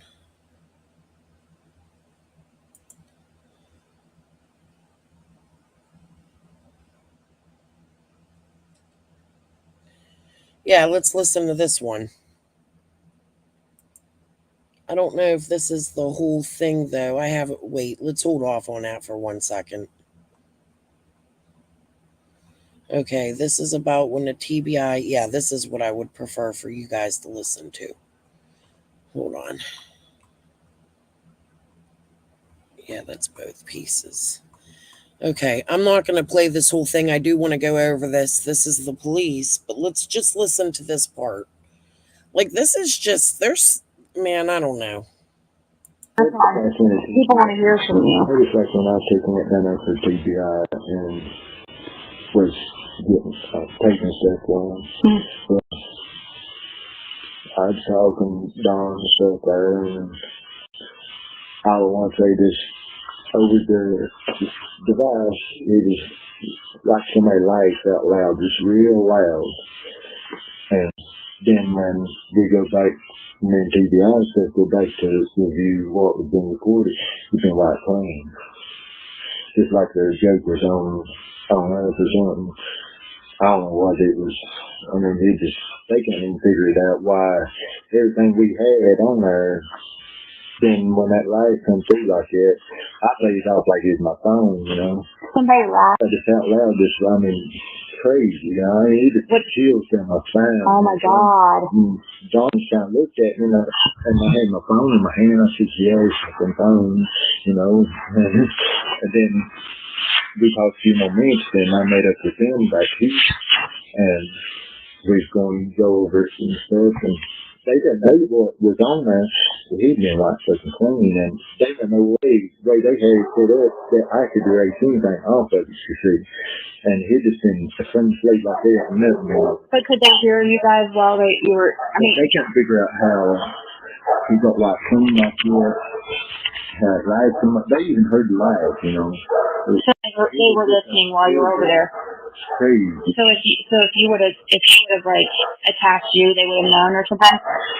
It's somebody that's done it real high tech and like know what they're really doing. You know, to be able to do something that advanced in technology like that. You know what I mean? To be able to break the cage and shit down. And then, but they were able to hear your guys' conversation still, though, right? But they just couldn't get it recorded. We done had so much recorded on it prior to that, you see, and then some done recorded onto something else. But once that last one over, it just wiped everything we had, even up to that date and everything, white clean, just like that device was just a clean slate. We done had probably 15 hours of stuff on it, you see. Of him, like 3 days. Of him, like coming up with Dawn coming up with it when he would come up here. And he started coming here to. How would 3 hours from this, and he was here. Oh, I can't stand it down there because all law and stuff, and then it goes first going on about religion, man, and stuff like that. Okay, so I think, don't quote me, I could be wrong. If not, we'll go find it. I think this is the clip when he talks about when TBI came down there that I said in my comments the other day, I wanted to show you guys. I think this might be it. So just hang tight here. Just listen to it. They just wanted me to try to figure out what he was trying to. It's like he's trying to tell what happened, but make a story out of somebody else's stuff.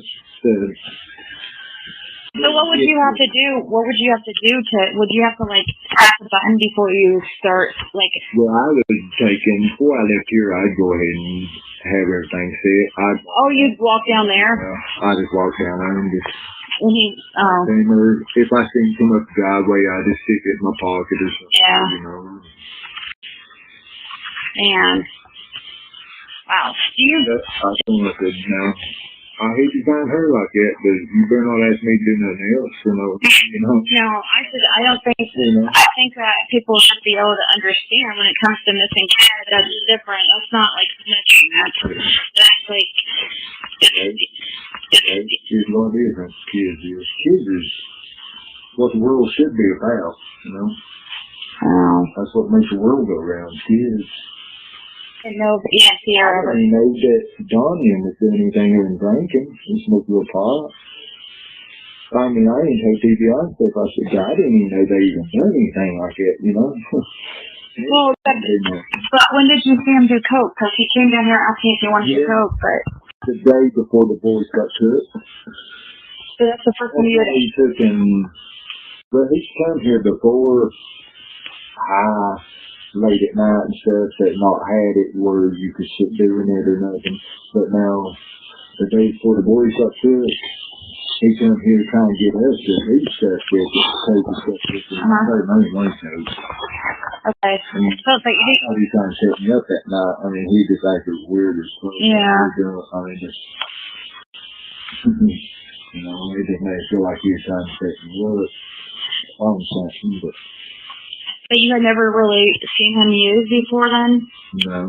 I had never seen you guys. But he would help? Using stuff and asked if he could hang out for 30 minutes or something other to come down a little bit so Candace wouldn't know or something other or whatnot. And maybe fine. Because he'd ask if I could, if he'd park in the driveway or something there for 30 minutes or an hour or something other. So they never tried to ask you guys for anything to see if you could get anything? Yeah. Like, who knows what happened? I mean, you could be super important to the Summer Wells case and end up writing a book someday. You never know.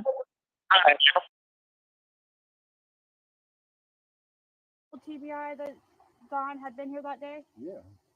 I mean, the cadaver dog, they was here when talking to me and they come up the road and it was hitting about the bridge right there hard. Did you hear that, Ziggy? Let's go back. Good clip. Turn it down, Earl. TBI that Don had been here that day? Yeah. I mean, the cadaver dog, they was here when talking to me and they come up the road and he was hitting about the bridge right there hard. They come up. Hold on a minute, guys. 1 second here.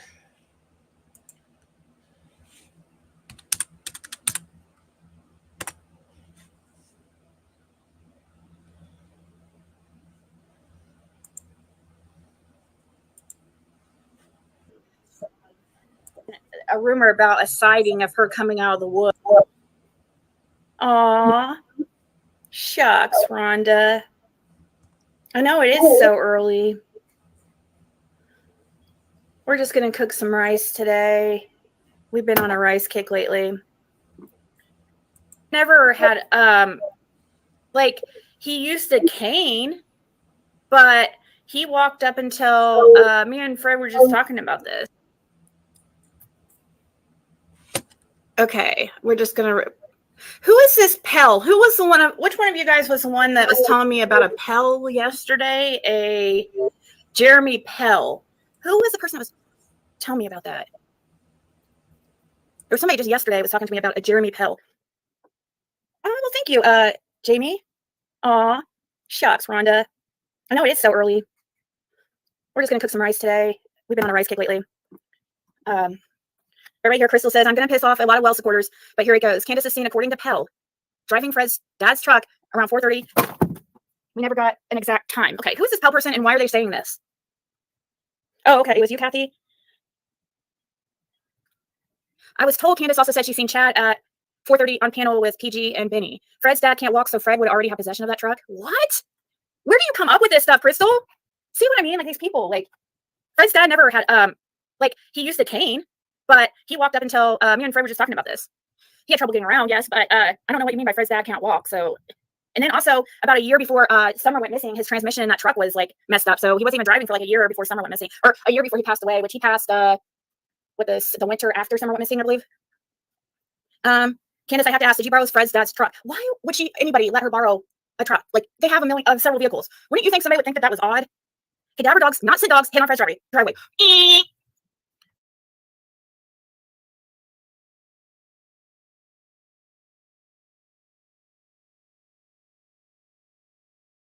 TBI that Don had been here that day? Yeah. I mean, the cadaver dog, they was here when talking to me and they come up the road and he was hitting about the bridge right there hard. They come up.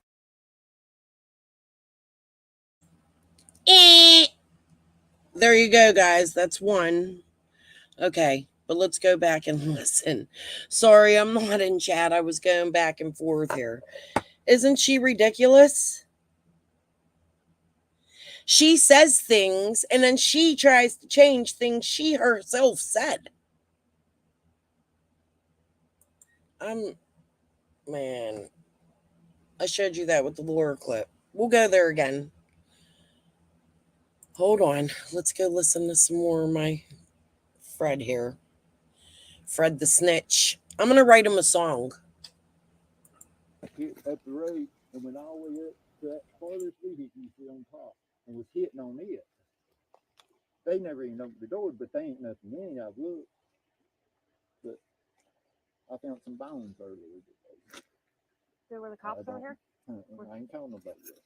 You found some. Where are they at? The next driveway down. It looks like they've there's a tire been burnt, and then there's some bones laying around there, smaller bones. Is it close, like where we could walk through it? Yeah. Where you could show me? This next driveway down. Will you show me? Or okay. I mean, I don't know what it is. It could be animal or whatever. But it's, I mean, it's like shoulder blade bones and rib bones and stuff like that. Backbone. It just don't look right to me. But there's no skull. So it's way down there. It's next driveway. How far is that? About. Okay, well we'll go over there in a 500 second. feet or something other down the road. Wow, so on this hall.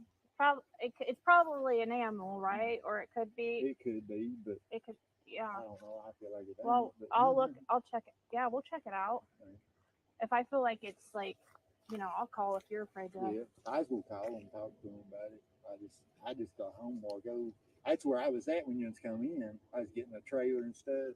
I bought a old trailer to haul cars and stuff on down here. And that was when you come in the first time earlier. Yeah, down there I was here with a different. Like Andy said, that work stuff with you wasn't at the time. He was in here. I mean, he's on camera. The law knows he was in here. The law does know that he was in here? Yeah, he was on camera. How, the TBI and stuff. They told you that? The TBI told you that? I know, though. But just like when the bone deal came up, they act like I'm just one of them. I mean, they just don't try to disclose nothing. I mean, the cop that was there, he was the first one on scene down there. And the TBI man was asking him questions about where Candace was, where Dawn was. I mean, just right there in front of me, just like it was, like I was just one of them. I mean, well, like, okay. I finally just left, from down there. I mean, they were asking Dawn in front of you, or wait? They was asking, the TBI man was asking the cops questions. And I mean, just, what was Candace, because two of them was the cops that was down there at night, down here at the Bones that night, was the first two on scene when someone went missing. And they was he was questioning them, kind of just trying to find out what was Dawn there, where was Candace, was they upset, was it this, was it so they were that? talking about Summer, even when they were down here about the I mean, me standing there just like That's weird. So even when they even just for that would have been in January. So even during that time, that day it was the night I was here and that all happened, and they were talking about the Summer case. Yeah. I mean, it's crazy. They sent TBI and Hawkins over there. Yeah. So she was trying to say Fred is a jokester, and he was played a joke on me about the bone thing. Oh my God, the shit I got about that. I'm like, I really just don't think so. And if it was something that was set up, it was not meant for me, because he didn't even know. I think if somebody just put that there to try to mess with the people that were in town, I feel like it would have been for the other group. But I wanted people to meet him besides myself, because I'm like, they were like, you guys are so nice. You know what I mean? And because people keep asking my impression, and I'm like, I thought he was super nice. I thought both of them were really nice. So, Hey, do you know anything? Can you please just settle this right now? I don't know if you know anything. Did Fred set up those bones to play a joke? No. Okay. I was there when he found them. Okay.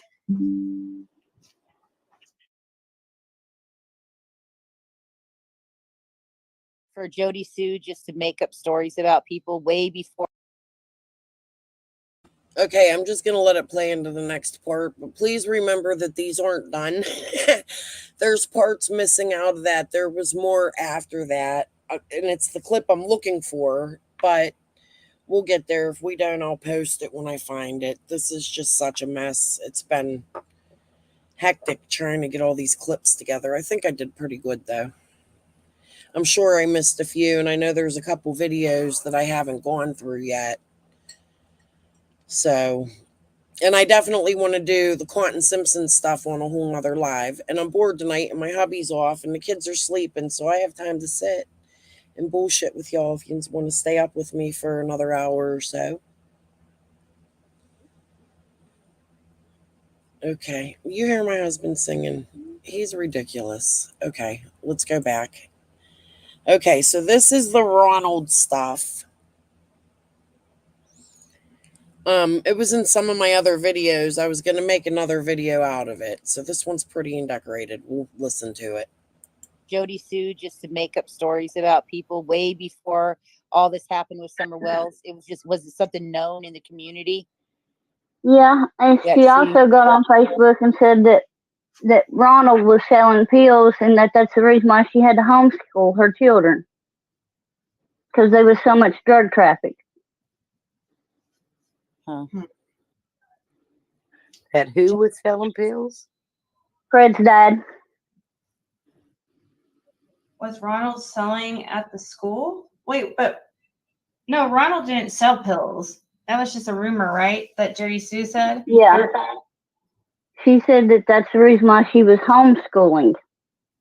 Oh, okay. Yeah. So why would that affect her kids? I don't understand. So she was because the social services was in on her too, on her ass too, for her children not going to school.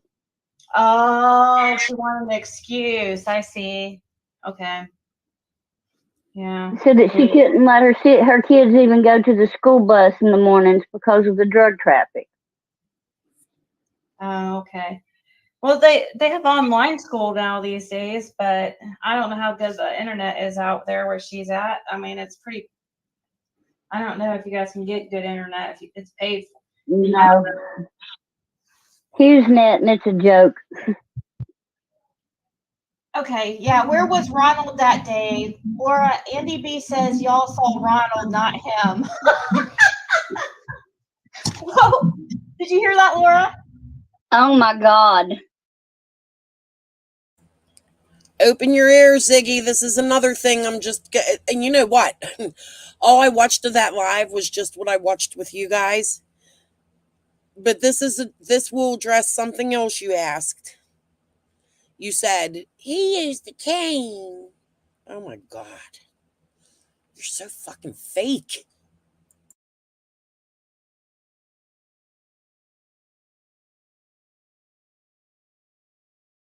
Does he really think I'm that fucking retarded? Man, I know the difference between a black Ford Ranger and a damn silver car.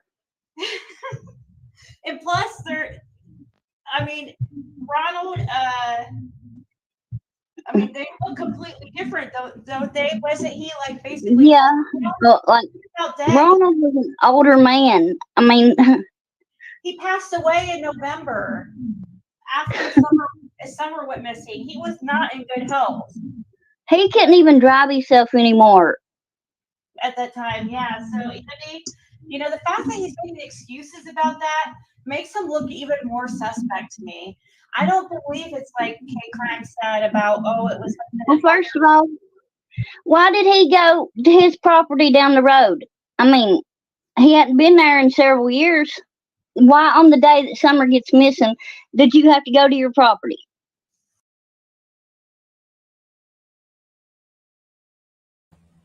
I asked that question. And I also asked, how did Laura and Fred see him go to his property? If they're back there hauling cars,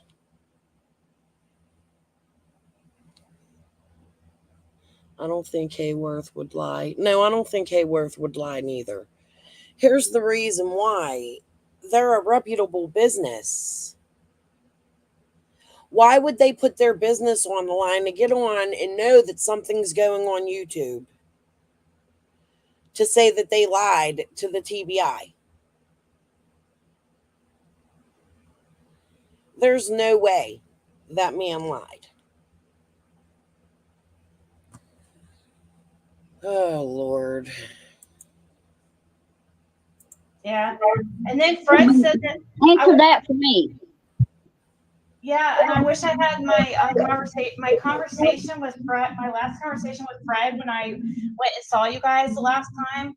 It didn't record, but that's when we talked about when Fred mentioned about the how the law enforcement had mentioned something like an area of disturbed dirt over there near where the Bernard property was off Fields Road. And Fred swears by it. He swears that law enforcement said that it looked like there had been, like she had been moved, like that she had been there at one time. So That's crazy. Don and all them moved in here.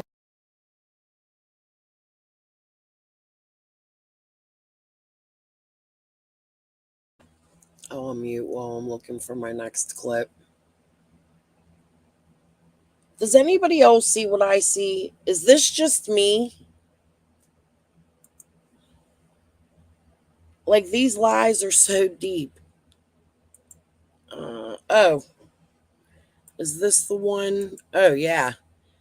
Ziggy said something that really grossed me out and made me sick about Candace and what she did this summer. And I think that needs to be pointed out. Summer and her brothers.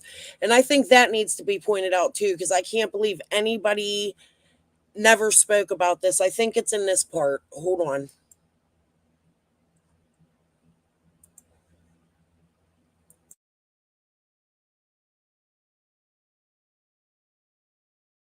So why does Dawn have such a problem with you?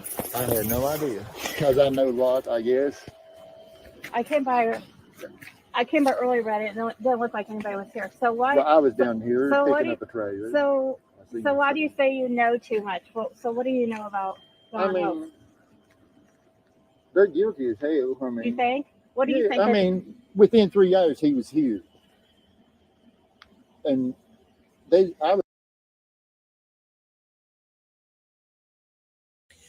I would like to know. I think it was when he was in jail. I'm going to have to go through and listen again, and maybe we'll hear it tonight. Who knows? When he was in jail, his 3 hours turned to 30 minutes. Why is that? Every time he talked to Ziggy the first 3-4 times, it was 3 hours, 3 hours, 3 hours. Now it's within 30 minutes.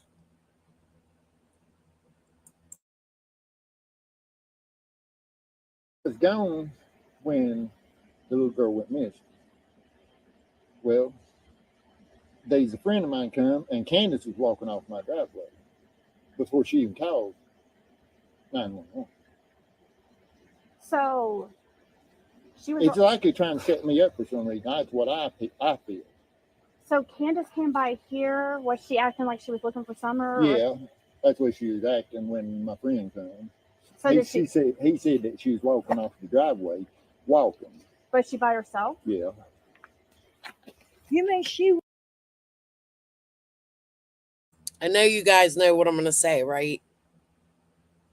Who can guess what I'm going to say after that clip?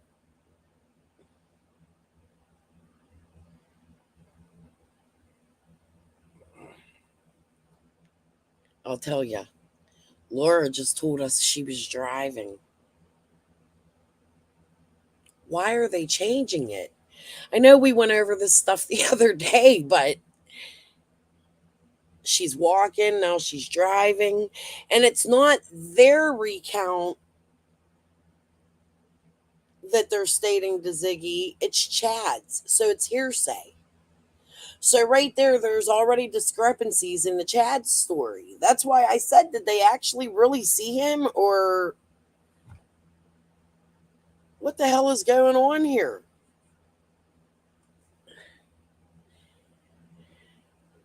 She showed some online thing in Tennessee. I'll have to go back and look where it said it was real, but I didn't go check it because I really don't care whether it's real or fake.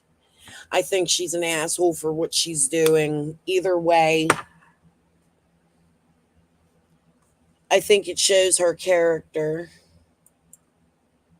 You know? But okay, let's go back to this. Yep, just like her fake CPS report and so many other things, innocent. So many.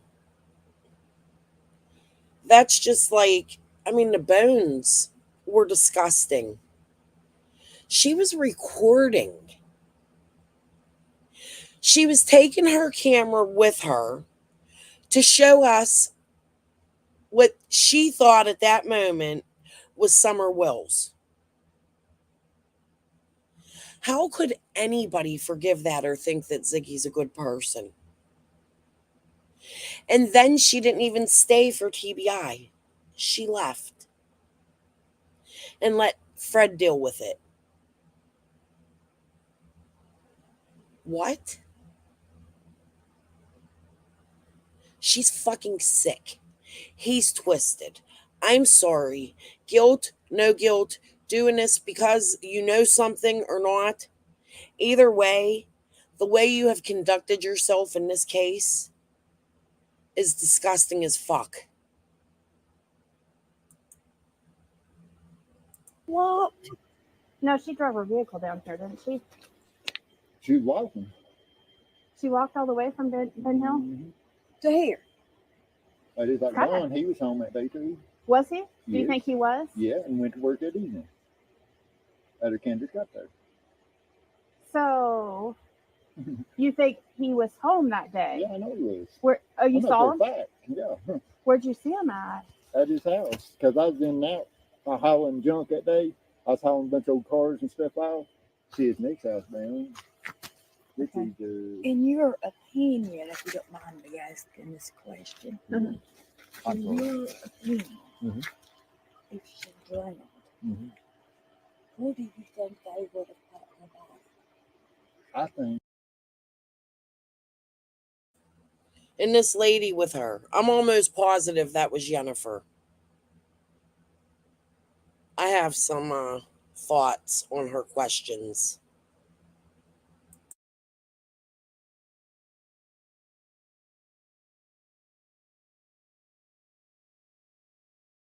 That see his when he went back to work that day.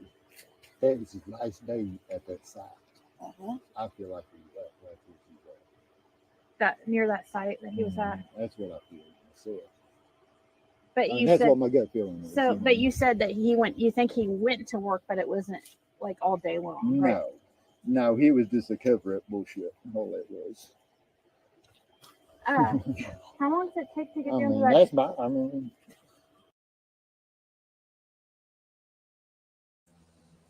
There's no way. Dudley confirmed that they had 2 jobs that day. Dudley confirmed that Dawn was at 2 jobs that day. I believe Dawn went to work that morning. There's no... Whose cat is that? Is that Angie's cat? Or is that Taj? What's she doing there? I don't know. She's fixed. I know. My cat is fixed, guys, and she still has a heat cry. What do I do? Okay. So, she might be hungry. No, Maury fed her.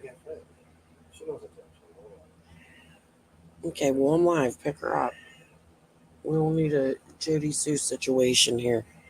Sorry, guys. I forget what I was saying.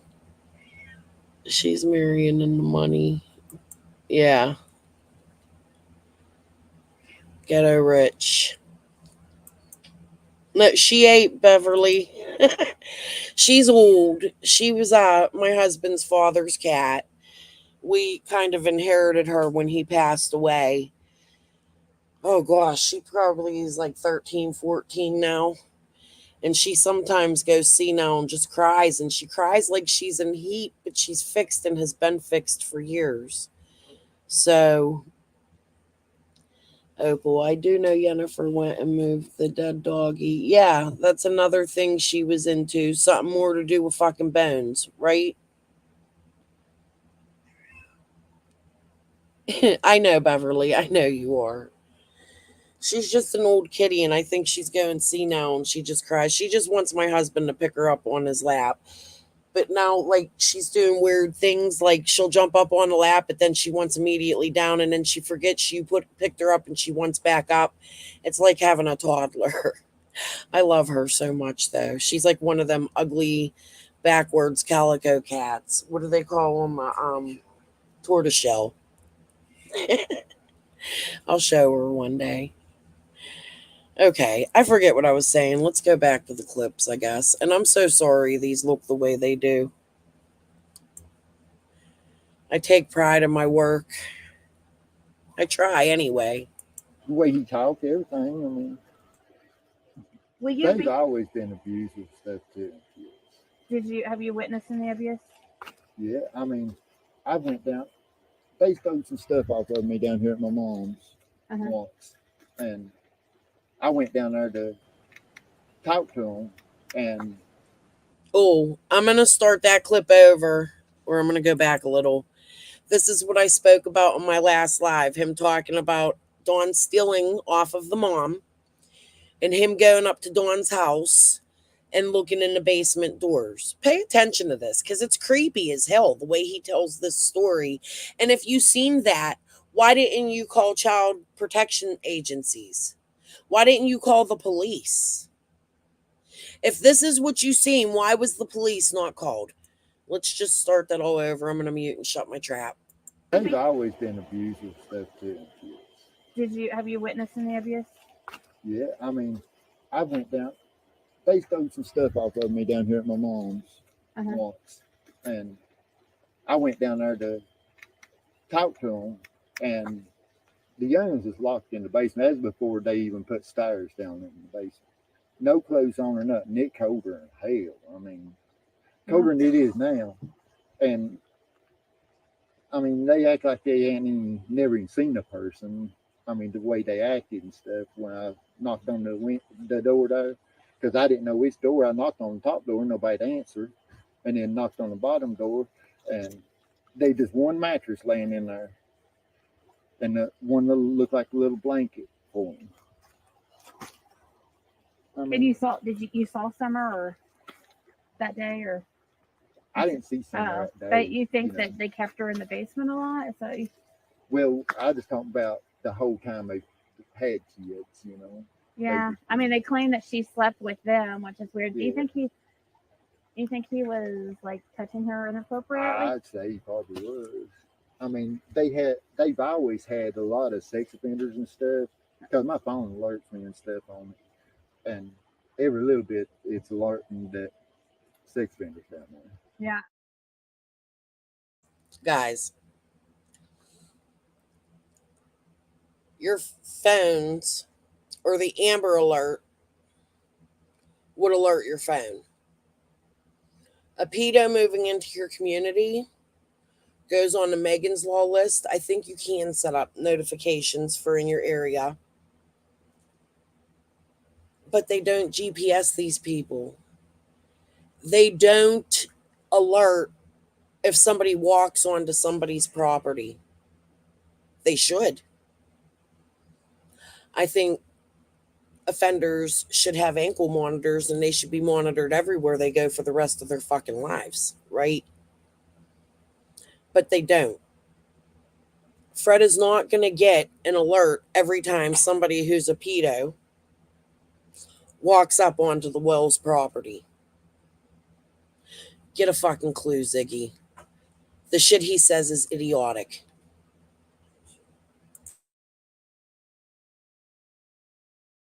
You didn't ever hear anything like that with Don? With Don Wells, you didn't hear anything about any? No, he had never. I had never thought any way that Don would anyway for these kids. Because every time I seen Don or Candace, Don usually was one that was trying to take care of the kids and stuff, and you know, and I even told him one day, I said, if it wasn't you and kids, this hotel, what would happen, you know, with them. But I don't know what's thinking now, you know. I mean, in my opinion, I don't think it has anything to do with it being Beach Creek. I think it has something all to do with the parents. Something with the parents. They know something. She got into something. She got hurt. They were. See, I think that she got into some kind of substance and something that Candace was using that they had used and she couldn't take her to the hospital because it would be on her system and it would also be in Candace's system. And she ended up, I don't know, and Don, they met somewhere. I don't know, the only other option. I think it's just like everybody says, that Don knows that he was fixing to get fucking busted wide open for fucking child abuse. Child abuse or sexual molestation. I have a feeling that he was doing something to that little girl and we're covering it up. And you think it's because he was about to go to, or she was getting to school age, and CPS is coming around, right? And so they were afraid that they were going to get in trouble for that. They were supposed to be in here this morning, I believe it was. Yeah, they had been coming around, and she had been avoiding them. Is what I hear. And Don, for some reason, he would be sleeping at work, like at houses he was working on. So, and he even brought had a little fridge or thing, I think a little fridge or something that he'd keep food and stuff in it. Yeah, he was staying at his work site for some reason, avoiding CPS. And why can't he have been around when CPS was around? That's weird. Was he not supposed to be around the kids or something? No, I don't know. I mean, I didn't know either. As far as I know, because as far as you know, you didn't see him being abusive to the kids, right? I never seen him do anything, really. I mean, not really even get hateful with him. Yeah, because, when I met him, it was so difficult for me, because he seemed like abusive. He seemed like, it was weird, because I totally just all of a sudden forgot that this guy is probably a child molester in front of me, because...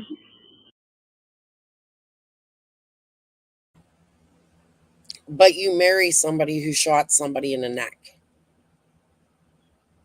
Ziggy, I don't care. I think you like to be in the presence of people like that. I think it's your goal in life to draw attention to yourself by doing this clown ass shit. I think you worked at a fucking carnival. He was really nice. He did, and yeah, and yeah, of course it was all God talk. Oh, was Don known as a creeper before Summer went missing? Like, was there rumors about him being like a peeping Tom or anything like that? Not that I know of. No, because it was Fred that was the peeping Tom. Fred had no business going to the Wells basement door. None whatsoever.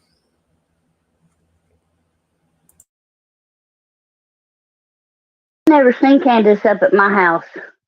Had you ever seen Candace before? Yeah, Like, but had she you didn't, ever not before the kid went missing, no. You never had seen her before before Summer went missing, and you had never met her. After Candace, the kid went missing. I haven't seen her at all. Okay, now before Summer went missing, had you ever Before, met her? yeah, a few times. A few times. You met her in person? Yes. Okay. All right, that was just She was mean to them kids. What did you? I didn't care for her. No. Yeah, and you witnessed that? Her doing something for the kids? What did you witness? Yes. I just listened with her cussing them. Okay. Telling them to get back in the fucking vehicle and... Okay.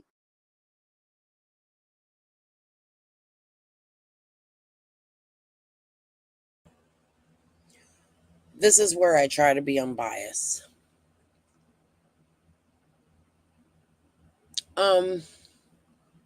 I just heard her cussing them. Telling them to get back in the fucking vehicle. How many of you have kids?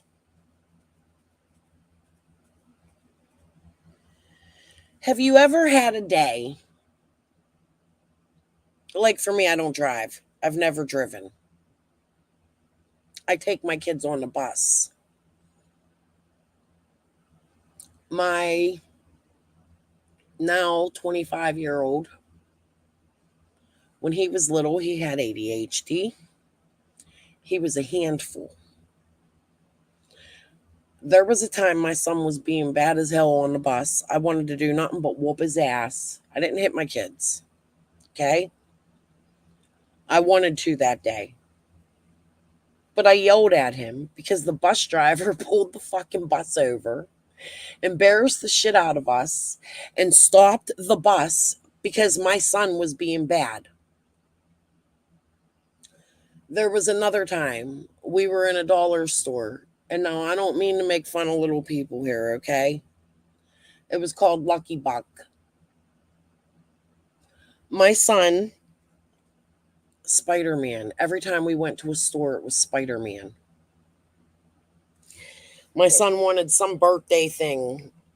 It was like a birthday decoration or something, and it had Spider-Man on it, and I didn't have the money for it, and I wasn't even going to waste my money on it. You know what I mean? So he started throwing a tantrum in the store and knocking things off the shelf. This little midget owner of the store, he's famous in Pittsburgh. He did like podcasts with Chillbilly. Yins would know who he was if you lived in Pittsburgh. Look it up. He did like Yins should know who he is because he did a lot of the like 50s radio shows, the Fright Fests and things. Like he's very well known. But anyways, this guy worked with him on what would be a podcast back then on a television, right? And he owned the dollar store up by my house, and my son's in this dollar store throwing his shit all over the store.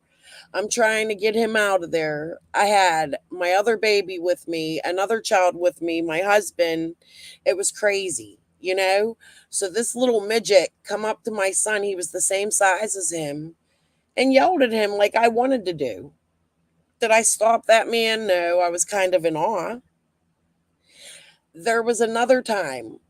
We were in a game store. Spider-Man 2 came out. That's how long ago this was. My son threw a fit in the store.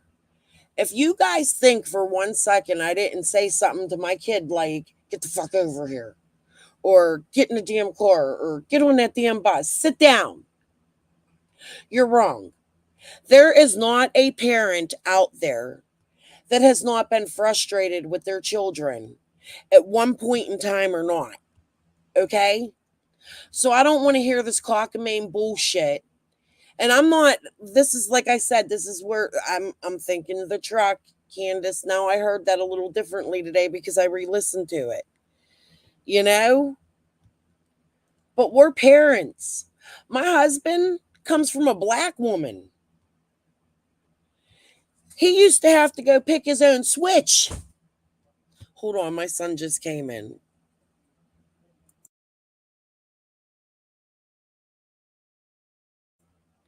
Just let him know I'm live when he comes in. Okay.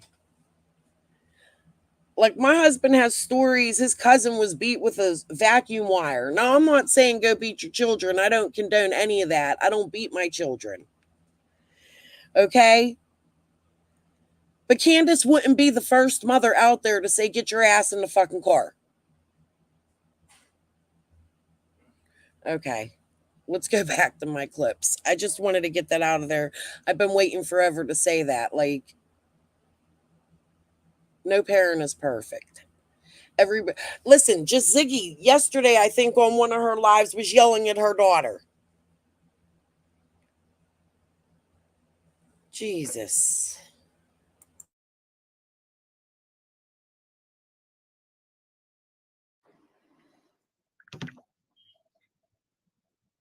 Oh, okay. Did you ever hear any rumors about the you didn't ever hear rumors about the kids being taken to drug houses and coming back with bruises on their faces or anything? I can't say that I have, no. Okay. But I know, but I have seen the kids and they've had bruises on them, and right. They was pitiful, man. They was sad. It was sad to see them kids. Really? Why do you say that? Why do you think that? Because they acted miserable. I mean, just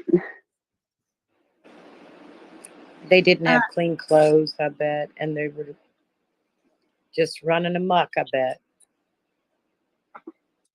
Yeah. The only time I've seen them when they I didn't even think about that. That's karma. Look, my son I was talking about just walked in the house while I was telling you about him being a little badass. He's so much better today. I'm so proud of him today. He just bought his first brand new car. I'm so proud. But yeah. All right, let me put that back on. I'm just glad he didn't bust me. Actually happy is when they was riding their little motorcycles. But they would just, you'd be coming up the holler, and instead of waiting on the side or pulling over and waiting, they would just turn around right in front of you. Did you ever see Summer ride on the back of their motorcycle with them?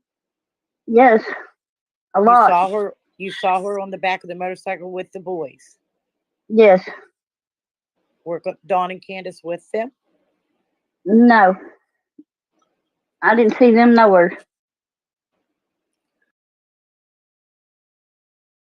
No, I've talked about this before.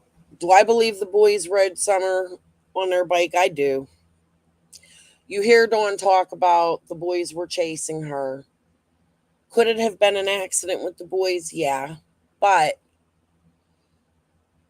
I know towards, like, what was it? Around the time they were doing that second search, Pruitt had said, or was it Lawson? One of the two had said that the parents had lawyered up, and then he had mentioned it something being about a CPS. Well, here's the thing.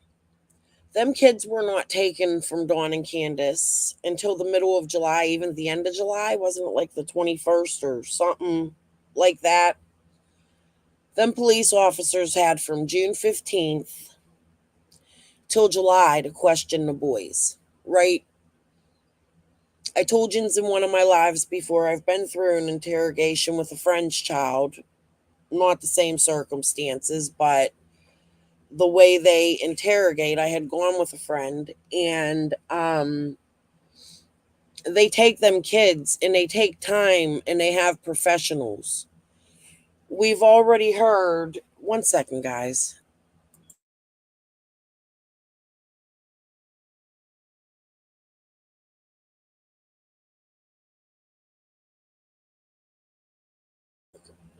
Okay, sorry. But they take the kids in the room, they have professionals come in and they talk to them. We have heard Dawn and Candace say that they have questioned the children. If it was an accident by them kids, I believe they would have known by now. That's all I'm going to say. That's why I put the kids out. I don't think of the kids because they would already have answers from them babies. Them babies would be traumatized after everything they've gone through. That little 9-year-old, he would have wanted to speak about this. He probably has spoken about it. Them boys probably needed a lot of therapy after all of this. And they probably still do. And the saddest part of it is they're all at the age where they want to play games on the internet. They want to surf YouTube and watch music and about Minecraft and things like that. And now they can't even do that because look at what we as creators and what we call the Summer Wells community has done. Imagine being their age and this will now affect them for the rest of their lives. They probably hate YouTube. It's sad. No creator thought of them boys while they were covering this case. That's all I'm going to say.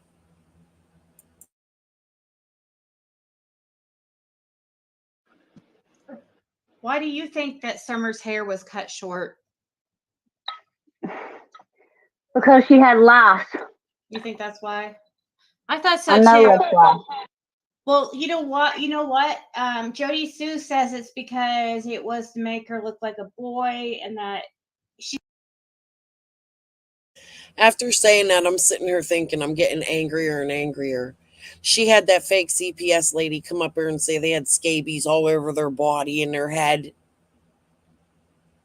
The whole world heard that. Oh my God. Them babies. Fuck you, Ziggy.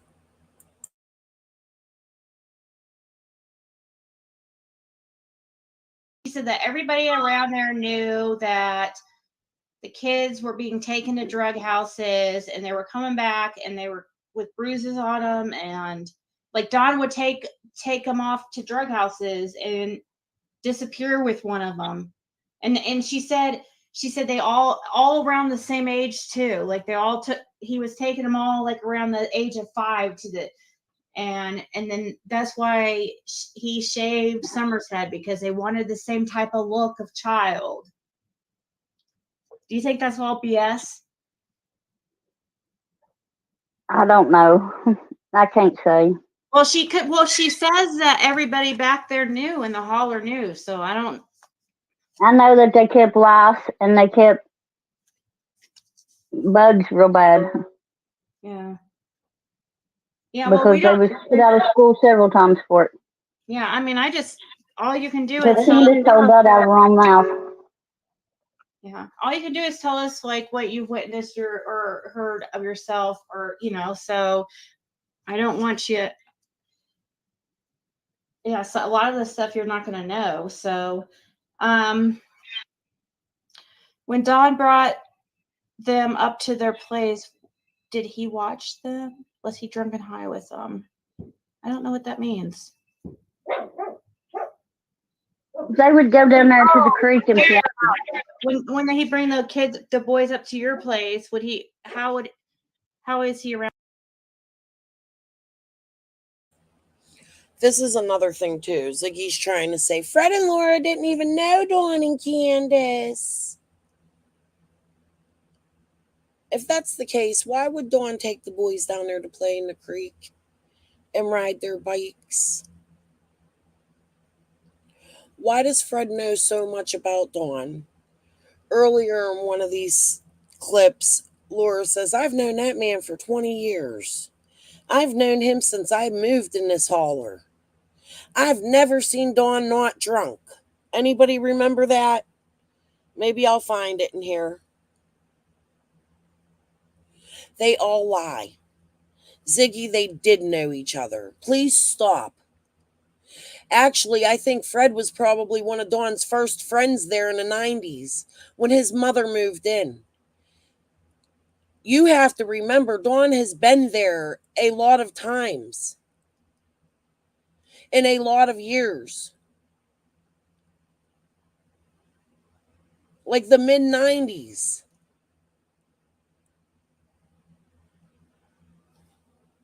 It's like 30 years ago. You think he doesn't know his fucking neighbors? He had all that land he just sold off. Get the fuck out of here, man. They all know each other. It's such a lie, Jaime Shu. It's such a lie to say that you don't know each other. And the boys. The boys would always go to the creek and play, or come in with me, and I'd give them candy. He'd be talking. He was good to them, I guess. I mean, he didn't. He wouldn't holler at them like Candace did, and talk to them, tell them, cuss them and shit. Yeah. Candace was downright just mean. She just, you stupid bastards, and just, she was horrible, man. Did you see I her hated hit for them? any child. I seen her smack them in the back of the head and tell them to get in the car. But you didn't see that kind of abuse, or Lisa, the oldest boy was throwing a football while standing next to the police officer and spinning the football and throwing them. There's pictures of it. I don't think them boys knew what was going on. I don't think they understood how large this was. I think they thought they would find Summer. Now, in the interview with Dawn, I got a really harsh feeling from that. I didn't like that interview. I don't know. It just gives me chills a little bit the way that boy's standing there. But the very first day and the very first pictures that were released in the very first moments, it was still daylight, of Summer going missing was that little boy throwing that football.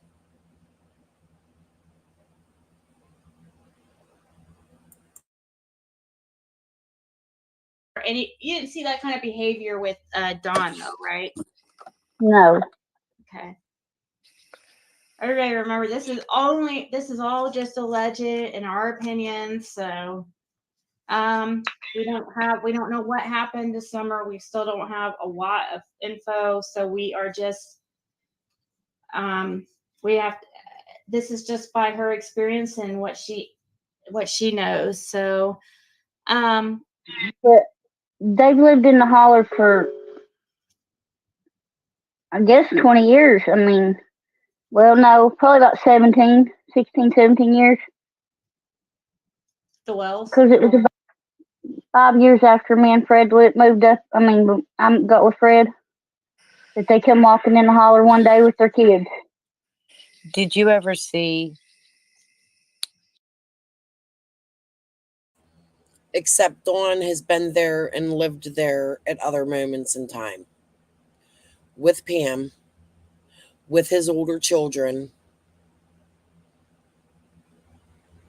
who are closer to my age.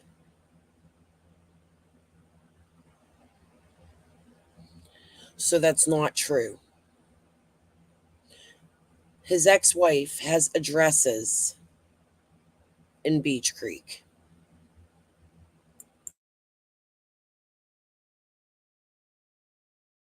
Summer wandering around the holler without the boys No. or anyone?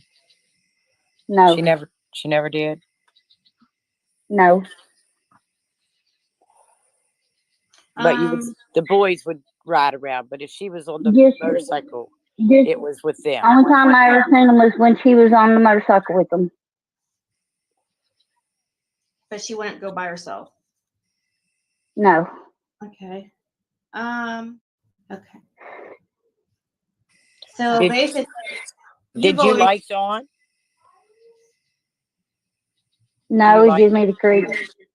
No. Me too. Well, but you said, but as far as with how he was to the kids, you thought he was. He was decent to the kids around us. I don't know if he was just putting that on or not, but he was always actually treated the kids pretty much good, as far as I could tell you. I never seen the man do anything to them boys or nothing. I can't say that I've ever seen him get hateful with them or anything, really. Have you ever seen him really lose his temper, like bad? No. What do you feel happened to Summer? I know you already answered this, but one more time, I guess before we go. If you don't mind. think Candace wants something to her. Yeah. But so then you don't think Dawn's involved? You don't think Dawn knows anything then? I say he covered it up. So here's something I want to say unbiasedly about Dawn. Allie said she never seen him hit the kids. Thank you, Bailey. Allie said she never seen him hit the kids. Leslie said she never seen him hit the kids. Fred said he never seen him hit the kids. Laura said he's never hit the kids. So many people have said he's never hit the kids. So we have to look at that as a character, like a character witness of Dawn. If all these people are coming forward and saying they never seen him with the kids, to me, he took the kids to work with him. I don't think Dawn, the only person I ever heard, and it was odd to me, talk shit on Dawn about hitting the kids was Jose.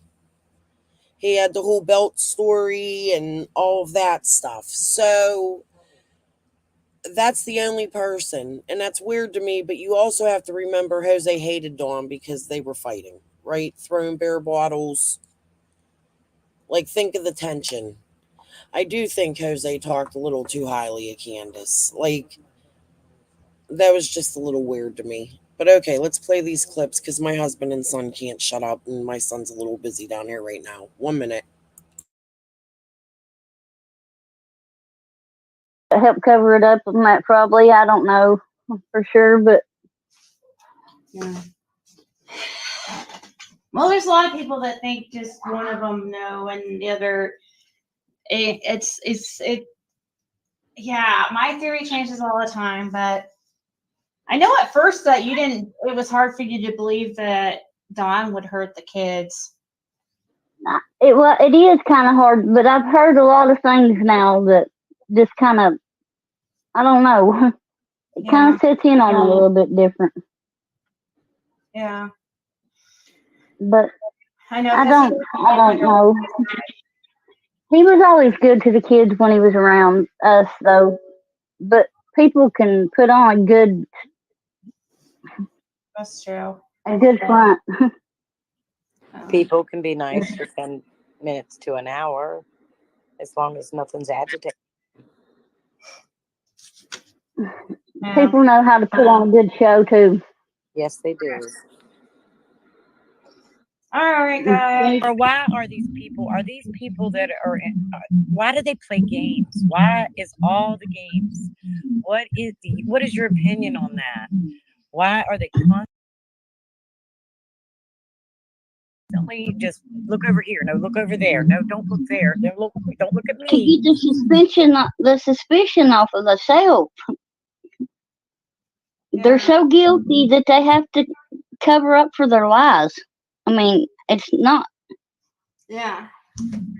But they're not that good at covering them up because it just makes them look stupider and more guilty.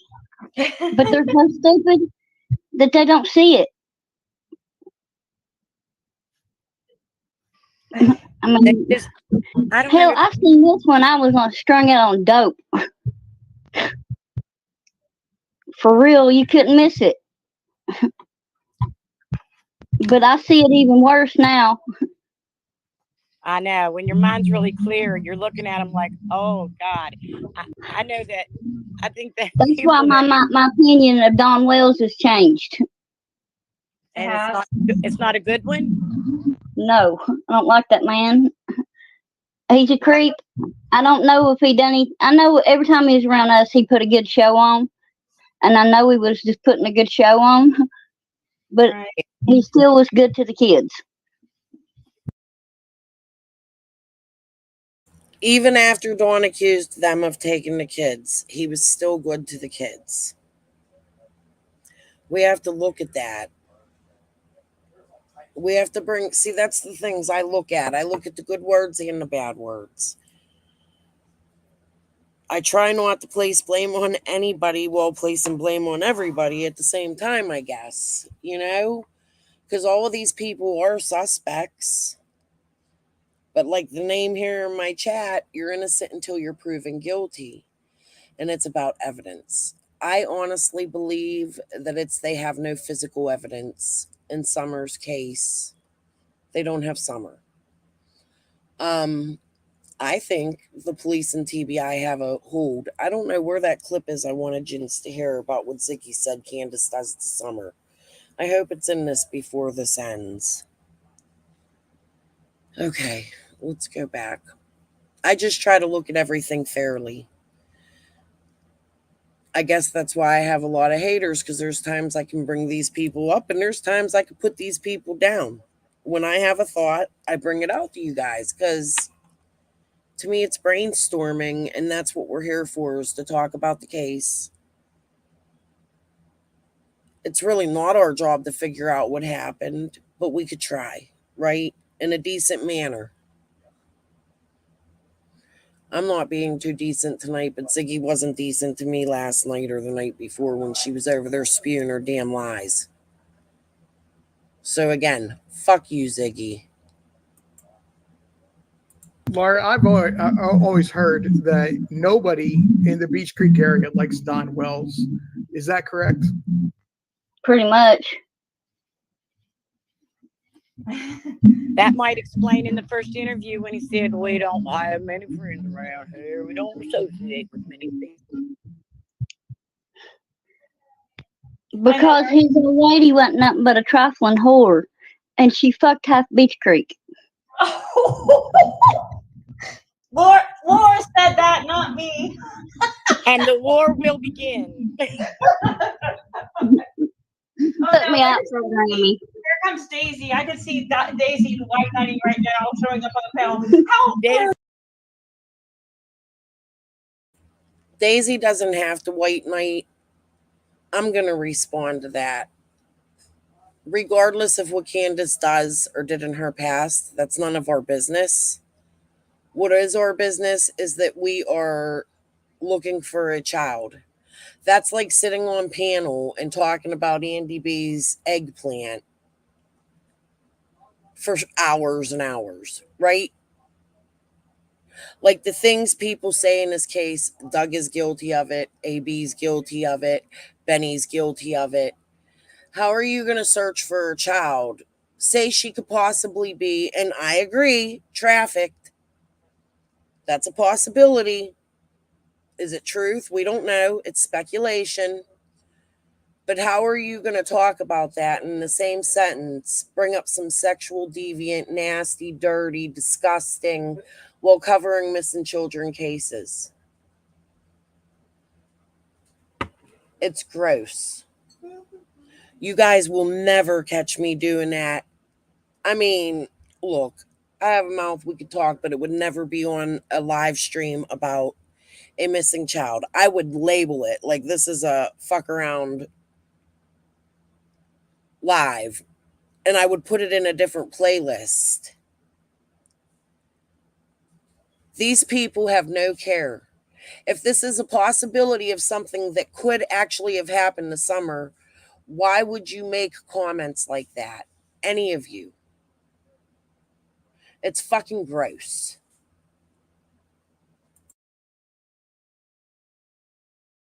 On her horse. Daisy's coming on her horse. She's frolicking in. Tell me, cry me a river. I've always did the same thing, so I've never stated because I didn't believe anyone would believe me. RJ, But you're local, right? I do live in Hawkins County, yeah. So you hear a lot of the same stuff. Oh yeah. Who's RJ? Because now you're a suspect. You're local, RJ. We gonna find out who you are. Anybody have information on RJ?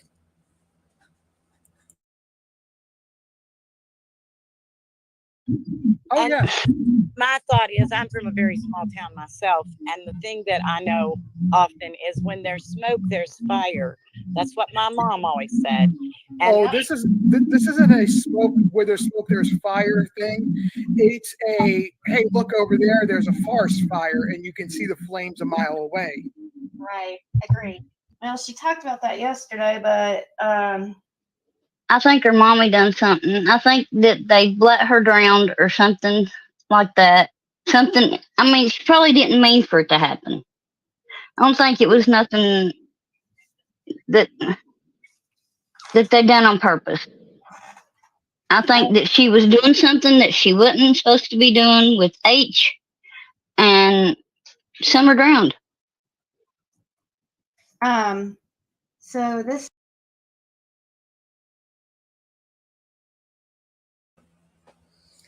I don't mean to hurt anybody's feelings, but I'm going to tell you what my thoughts are on Candace, okay? I have a friend who's autistic. She's even older than me, but she acts much like Candace. The hat, the not caring how she presents herself, the way she speaks. I don't know. I always picture my friend Christy. Her name's Christy. A lot like Candace. In that same way, she has a mind where this was one of my friends. Like, you love your friends, right? But sometimes you have to watch your friends around your children. And she was one of those. I caught my son skipping school at her house smoking weed one day. That ended our friendship for a long time. Like, that shit ain't gonna happen. You know what I mean? We're not playing that shit. my kid needs to be the fucking school and he doesn't need to be smoking weed. He was like 15. Okay. So I had to take control of that situation, call the school, tell on her. I did it. I was a snitch on my friend because I was pissed. But it wasn't just my son. She's friends with a lot of younger people, and she tends to cling to them like she wants to be young like them. And that's how I picture Candace. It's just her mentality. I don't think she ever had sex with H. I just want to state that those rumors need to fucking stop.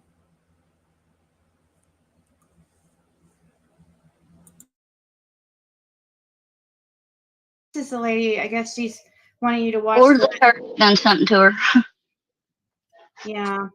Hey, Well, Jennifer, we still need to do our thing sometime, but there are underground springs and underground caves throughout East Tennessee. Are there any within 10 miles of Ben Hill Road? I was actually told that there was a cave under the Wells's house. Yeah. That would be But crazy. I don't remember who told me that. That would be crazy. But I can't remember. Has anyone else ever heard about caves under the Wells house? I didn't hear this the first time around when I was cutting it. I heard it. I've never heard that from anybody else. It's interesting. Does anybody know about that? Have they heard about it? Lisa K, wouldn't you know that? I've never heard it before. Remember who told me that, but I swear, as God is my witness, somebody told me that supposedly that there was a cave under that house.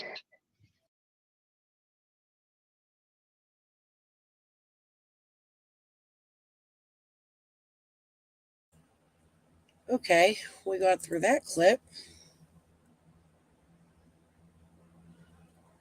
I'm trying to find that. I don't know why it wasn't in there. It should have been in that spot. I'll just tell you what Ziggy said. In one of these clips, I might have uploaded it. I don't want to go through all that right now. I just want to do what I have here. But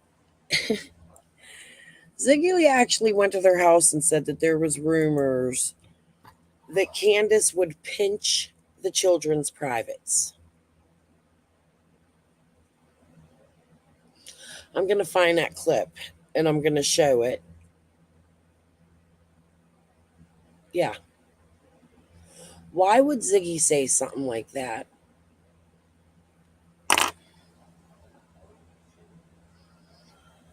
Okay, let's go find another clip here. I appreciate you guys being here tonight. Thank you.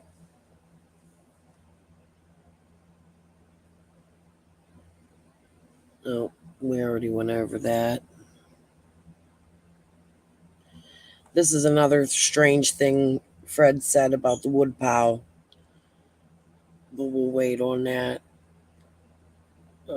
Dawn took the oldest everywhere. We all know that.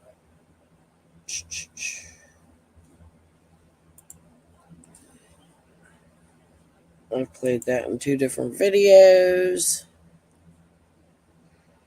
We all know about that. Here, let's listen to this little Clinton clip I have here. It ain't in the right spot, I don't think. According to Laura,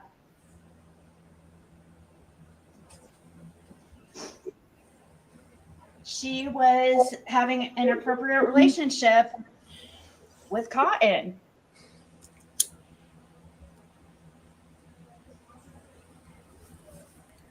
Which wouldn't be shocking because that's the same thing we heard about this Andy Paul guy. And what about Jose that was there? You know, every freaking guy that shows up there, it's like a free-for-all with her. I thought I had that muted. I muted the talk-ins. How ridiculous. Okay. The Sandy Paul guy. This is the same name. I'm very confused about all the Sandy Paul shit. I would like to figure a little more out about this because I'm going to tell you why. I think I've posted the screenshot. When TT and I were talking, TT sent me a message stating that down by the well shed was a badge of a, we call it CYF here, DCS, whatever you call it, their worker. And the name on the badge was Andy Paul Morgan. I'll find those screenshots and I'll post them. But this Andy Paul Morgan they talk about, or this Andy Paul that they talk about, has abused Laura's child in some way. Fred tells a story. There's a lot to this. I don't know if I have it all together, but I'm going to find it and we're going to put that together and I'm going to show you my screenshots one day from TT and you guys can make what you want of it. I'm confused, but it's not something I've really dug into yet because there's already so much to dig into, right? I can't do it all. I wish I was more than one person. But okay, I don't know if all the clips are together, but if not, that'll be one of the newer videos I make soon. Okay, hold on.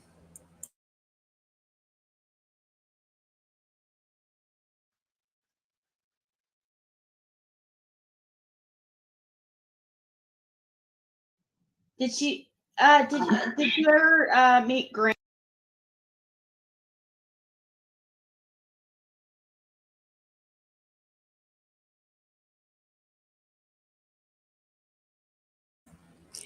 Okay, this part is like 45 minutes long that I cut. This is what I was working on to go live with you guys.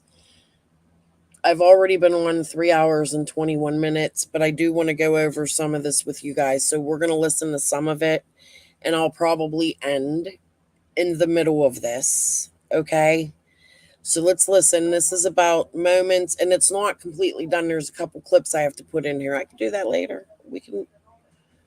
We have to always go over these clips, and 5 months from now, I might want to do this again, just like I did the pill stuff today, right? So we'll listen to some of this. I don't know what's in it and what parts I left out. It needs some fixing, but okay, let's give it a go.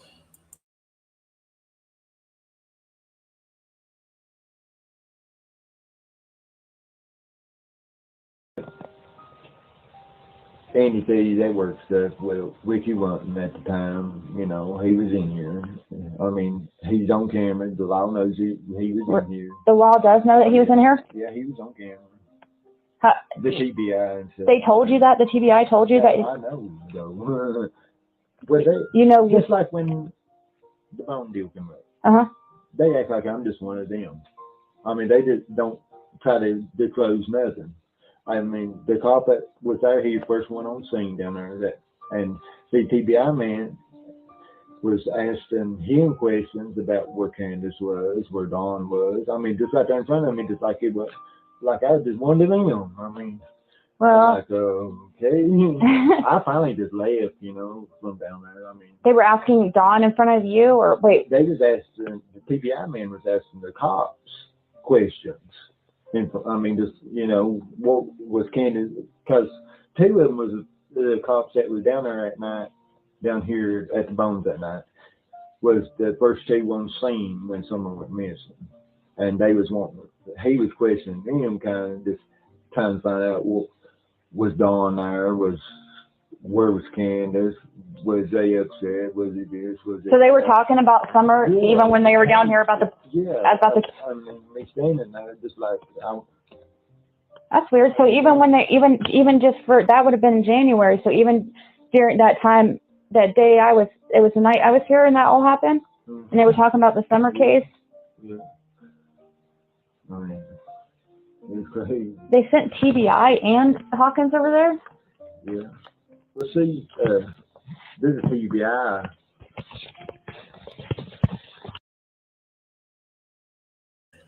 All right, my husband was laughing. I was laughing and not paying attention. I hope you guys don't mind. This is the clip I was looking for earlier. I want you guys to listen to about TBI, Hawkins County, and all this bullshit he says. Yeah, I'm 4'11". Ugh, it sucks.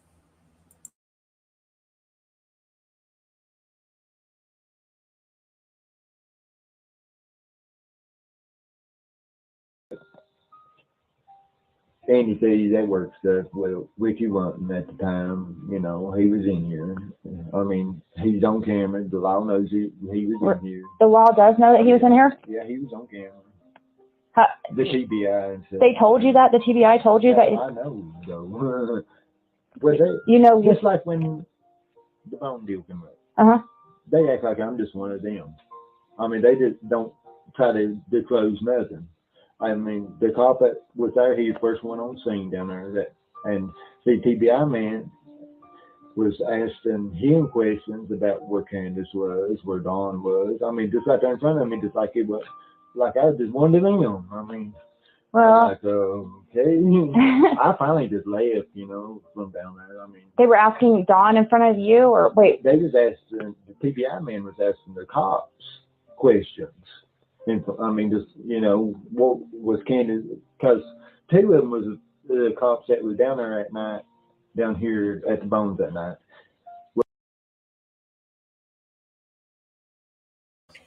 Okay, say Fred. So where did you walk away from? He said, I walked from down there. He's telling them, at first he tells Ziggy this happens at her house, at his house. Now he's walking away from down there. What's down there? Dawn and Candace's house? Just have to point it out. Okay.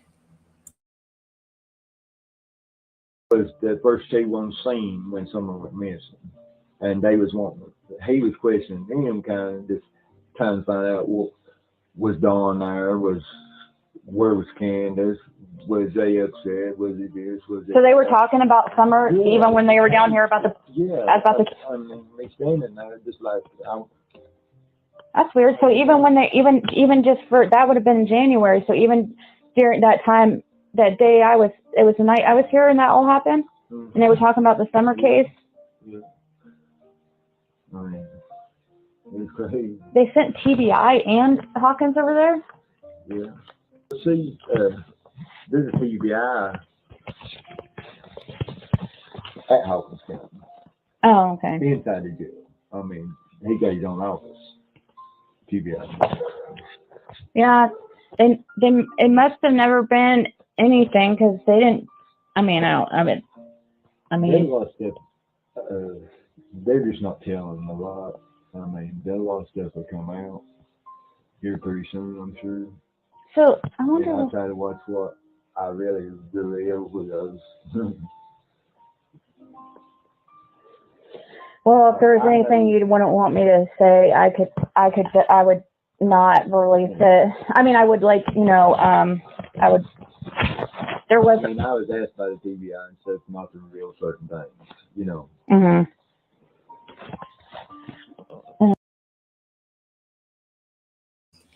Here's what I have to say to that. Jody Sue has said TBI has said not to reveal anything.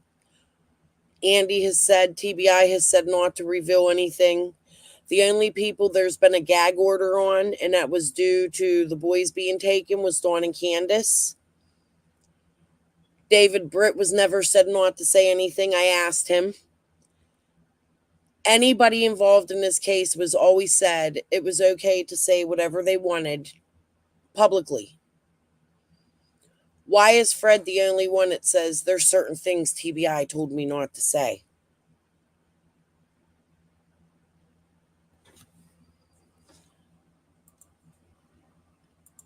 Oh, well. Because, I mean, I pay attention a lot more than people think. I ain't just the old dopehead that slinging dope not paying no attention. No, I can tell you have a really good memory. You know how I know is because you're telling me. That's how I can tell if somebody's honest, and I can tell with you because you repeat stories the same as like the last time. If you don't lie, you ain't got no. Right, exactly. That's why. It makes me feel like that Hawkins County has done some fucked up shit. I'm gonna tell you straight up. Mm-hmm. I mean, it wouldn't surprise me if Summer Martin walked the show back up one day, and them just like bringing awareness of what could happen to people in the world, you know. And that's why people want to hear from you. I just like when I taken it down there for TBI and was getting taking stuff on. So I was talking Don and stuff there, and I would want to say this over the device, it is like somebody laughs out loud, just real loud. And then when we go back, me and TBI stuff go back to review what was being recorded, it's been like playing. Just like the joke was on us or something. I don't know what it was. I mean, they can't even figure it out why everything we had on there. Then when that light comes through like that, I play it off like it's my phone, you know. Somebody laughed. I just out loud, I mean, crazy, you know. I mean, I know we listened to that earlier, but let me tell you something. They gave him a tape recorder. That's what he said. How does a laugh come through the tape recorder if he's just recording them? This is just one of those stories that doesn't make sense to me. Sorry, pointing it out again.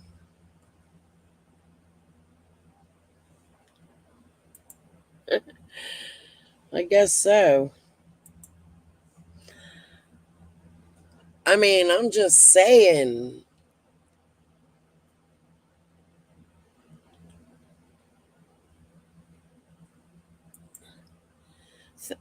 Thank you, Miss You. And Cursed, I know you're behind and probably won't hear this for a little bit, but I'm sorry Ziggy attacked you for being in my chat the other day. She made a whole bunch of shit up about that, and I'm glad you made a video about it. It was really good.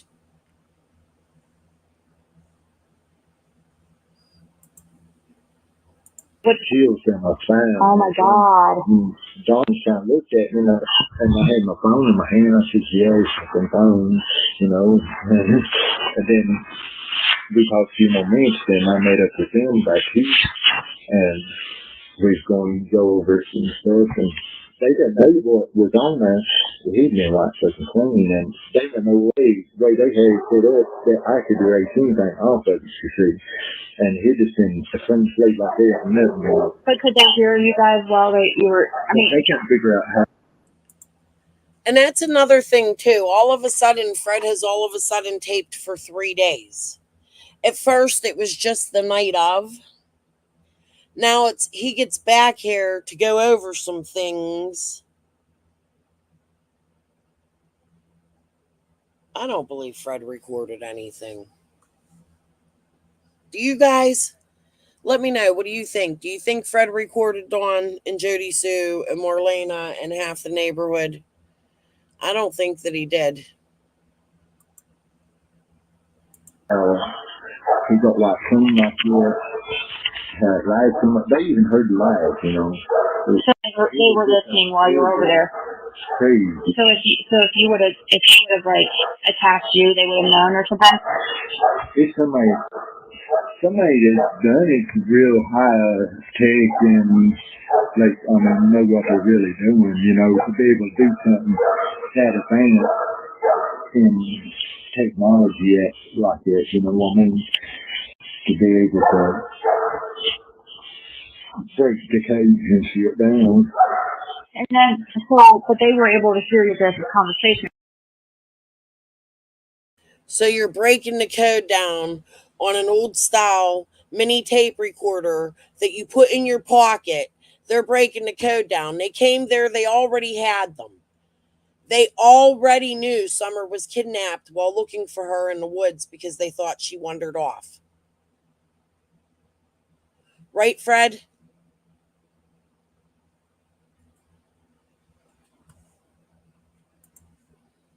So though, right? But they just couldn't get it recorded.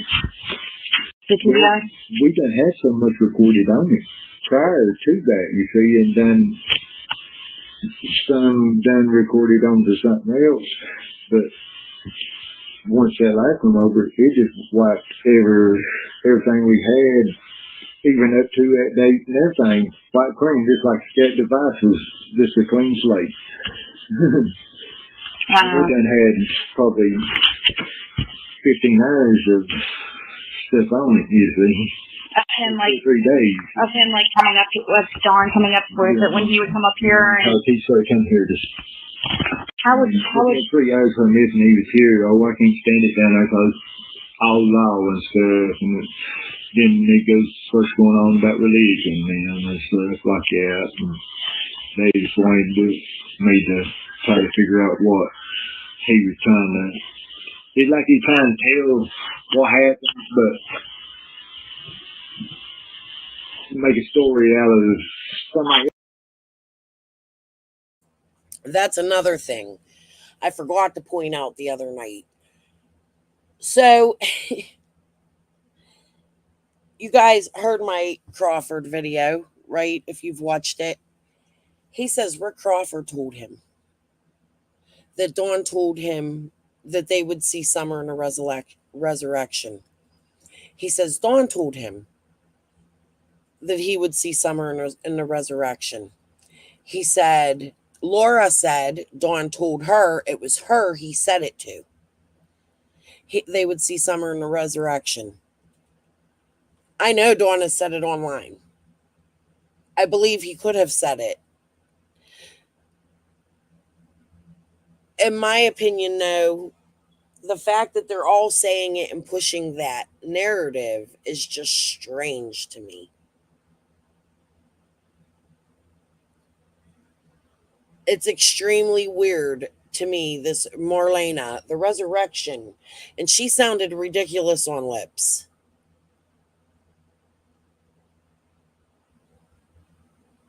I'm just so confused by that. It's not a church. Like, I could see, we all say Dawn said it because he's within the Seventh Adventist church and he goes and sees Robin and all them people.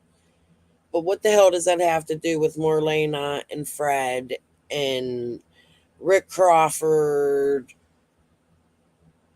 It's weird as fuck. Listen, I'm going to state what I think is strange in this case. To me, that's strange. It's the group of people saying it that are strange.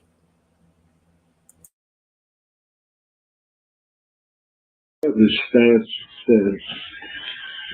So what would you have to do? What would you have to do would you have to like press a button before you start like? Well, I would before I left here, I'd go ahead and have everything set. You'd walk down there? I just walk down. That's the thing, though, now. Who wrote that? Hold on. Where did I see that? Still grifting. He has a wife now. She makes enough money off of Summer's name.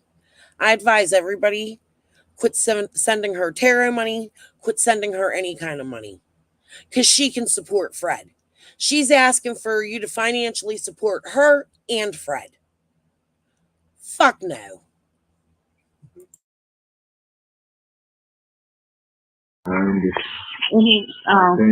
If I see him come up the driveway, I just stick it in my pocket or something. Yeah. You know.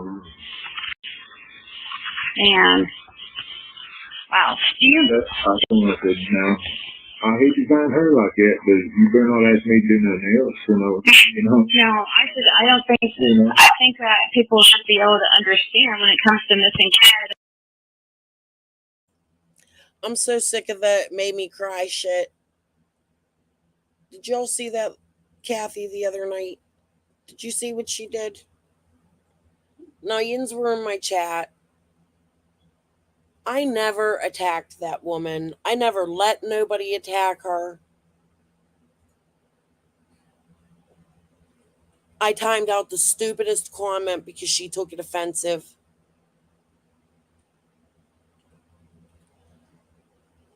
She's a troublemaker. I don't think Kathy's going to be singing anything. I think Kathy lives around people from Hawkins County, Tennessee, and she has Fred there. On occasion or not on occasion, I think there's more to Kathy. That's all I'm saying. Why would she be so needingly want to help Fred? And then why would she go over and blatantly lie about what happened to her, trying to cause me grief? I conducted my live the other day decently. I wasn't mean. We had a couple chuckles at Jody Sue's expense. And I don't give a fuck about that because fuck her wholeheartedly. And now it's wholeheartedly fuck Kathy and Ziggy because that's the type of person I am. Don't go over there lying. Go watch my last live, Ziggy. I asked you to play it. Why won't you play it? You're pulling out screenshots, and them screenshots don't even tell the whole story because we were talking in my live. Quit trying to twist shit. That whole live was about you spinning narratives. You're still trying. Here's the problem. I'm pointing that shit out because I'm done with it.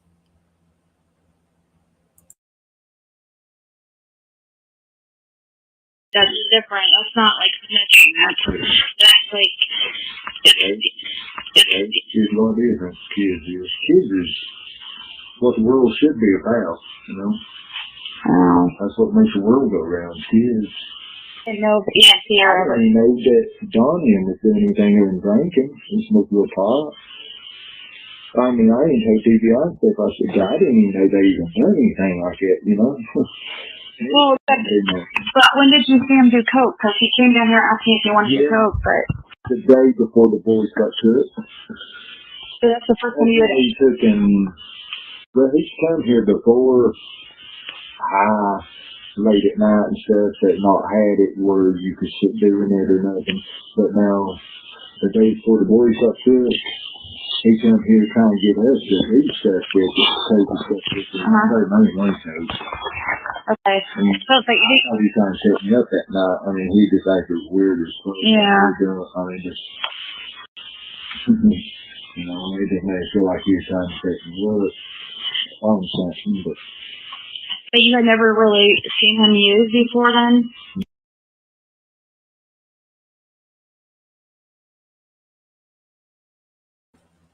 That's not true. Hey, Karen.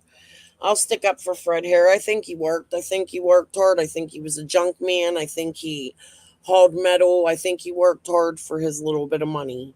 However, it's not enough money to live off of. He does get a disability check. And, you know, that's been stated. Ziggy probably wants that to pay the rent. You know? It just doesn't make sense. Karen, you're local. As a local, what do you think of Ziggy and Fred's marriage? Let me know. I'm curious what the locals think about it. I mean, it's kind of like jaw dropping, right? Like, you're claiming to be married to this man?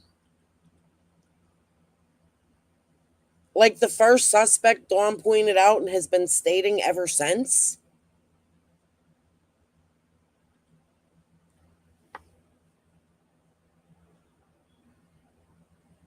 Yep. And that's against the law.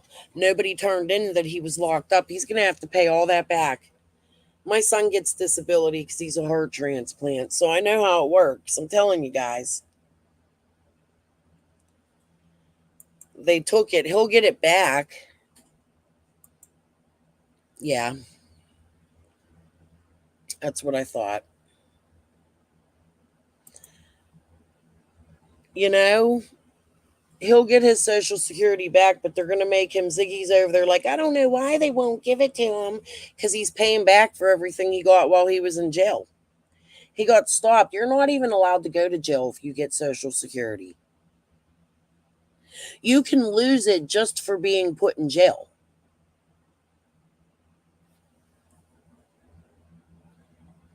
Good night, Pam. I didn't know she was leaving. Good night. Yep. And he's also supposed to turn his money in from all the junk cars and stuff. I bet you he doesn't. I mean, not that I would personally ever mock that, because, I mean, if you need to make a living, they don't give you much. That's just the way the government's run. I'm not going to go into politics, but you're supposed to.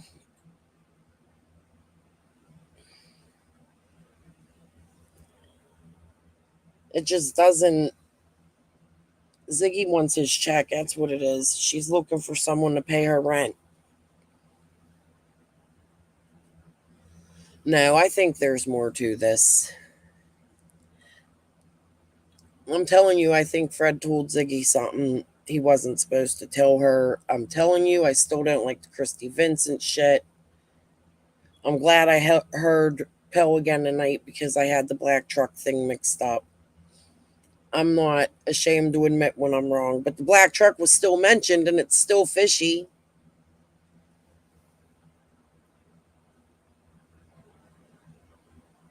Yeah. You get very little. You pay for everything in jail. Yep.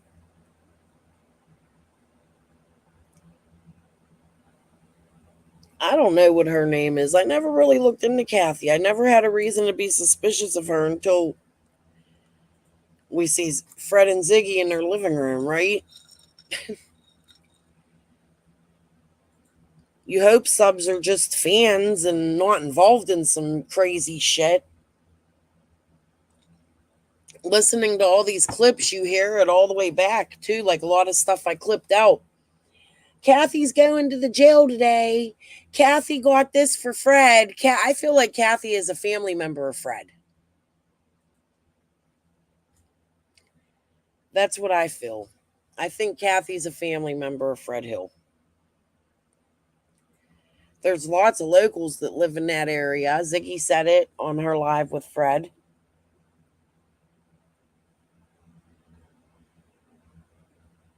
No.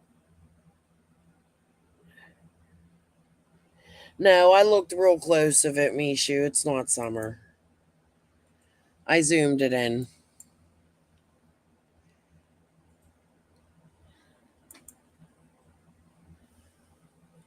But I'm just curious, like, why is she driving if she lives that far away from Hawkins County? Why is she up for every, like, oh, I'm going to go drop them off money. I'm going to do this. Like, she drove all the way there to give them $20. There was a time Kathy went there and dropped money off. Fred, did you get it? Did you get it? And Fred kept saying, no, I didn't get it. That was their jailhouse call. The one where he was on video.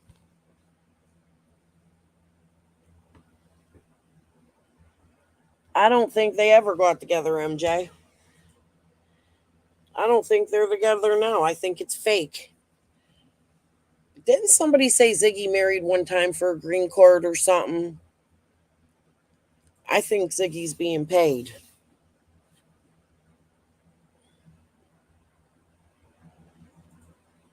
Oh, I didn't even think of that. Bay's green eyes. You're right about that. I don't know the other ones. Well, Evelyn, I do. I don't know the other name. But you're right. I should look into that. Huh. It's a thought.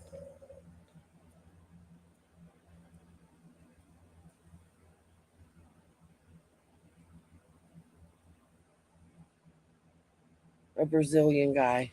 So he could get a green card.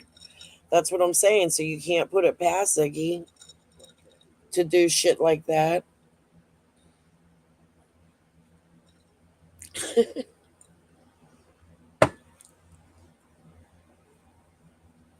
He went back to Brazil. Yeah, he probably ran. I'm sorry, that picture of her and Fred naked in the bed is so gross. And she looks crazy, her smile. I'm sick of people talking shit on me like that. She calls me crazy and saying I get on here and try to be nice. I'm not going to be nice. I'll let my real feelings out.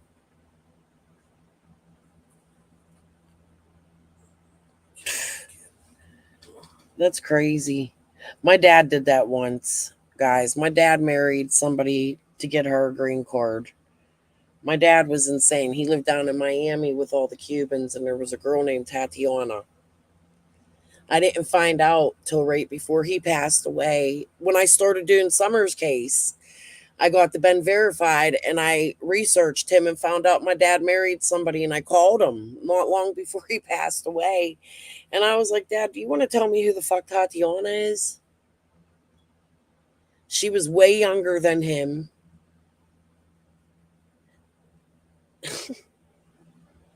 My dad was nuts, dude. He was in a train accident when he was little, and I think it just made him not live in reality. You know, and then he was in another accident with PennDOT, a snowplow company here. And he did a lot of drugs. So, oh, you lived in Little Havana?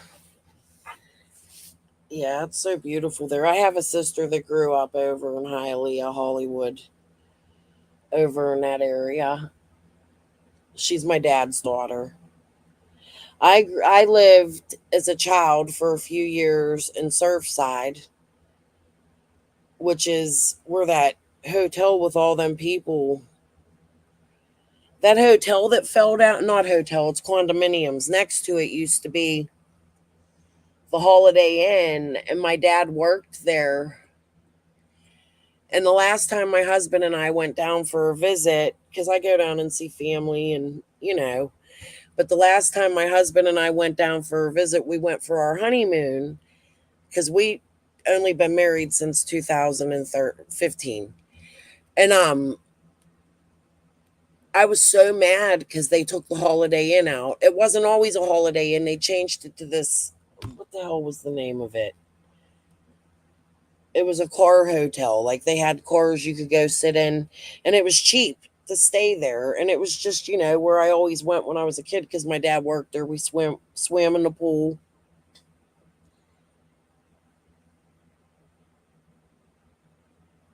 I love Miami. I love Florida. I just don't like the hurricanes. I would move there if it wasn't for those.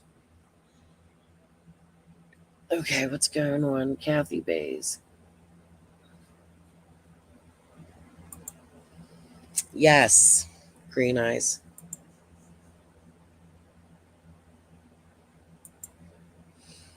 And it actually pops up as Dobbs' property.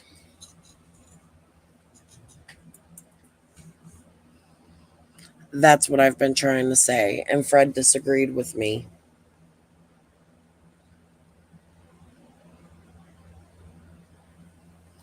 People say it was part of Moorlock and it was this, that, and the other, but those are the people that lived there.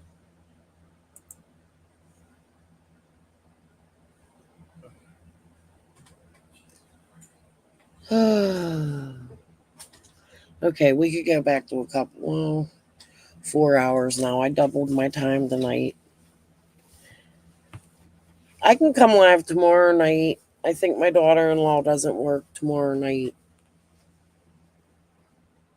And we can go over some more clips if you don't mind them being ugly like this. I'll actually mark some that I want to show you. I can go look for some of the ones I was looking for.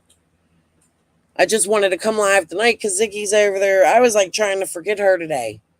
And then her live pops up. And I see my shit on there, so I clicked on it, of course. You know? And she's over there saying, this ain't true, that ain't true. As you see, some of the shit she's saying ain't true, like the dog's hitting on a driveway. She said it. Thank you, Lady R. Thank you guys all for being here. Yeah, I'll come alive tomorrow. I think my daughter-in-law's staying home tomorrow, or they might go DoorDash and Uber and whatever it is they do.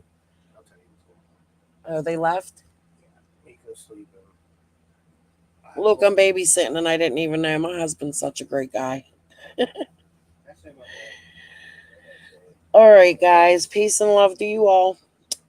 Oh, if you didn't see my song, Ziggy, make sure you watch it. Okay. I will see you all tomorrow night. I'll come live. I'll tell you a time. Let me see what's going on with the kids tomorrow. Bye, guys.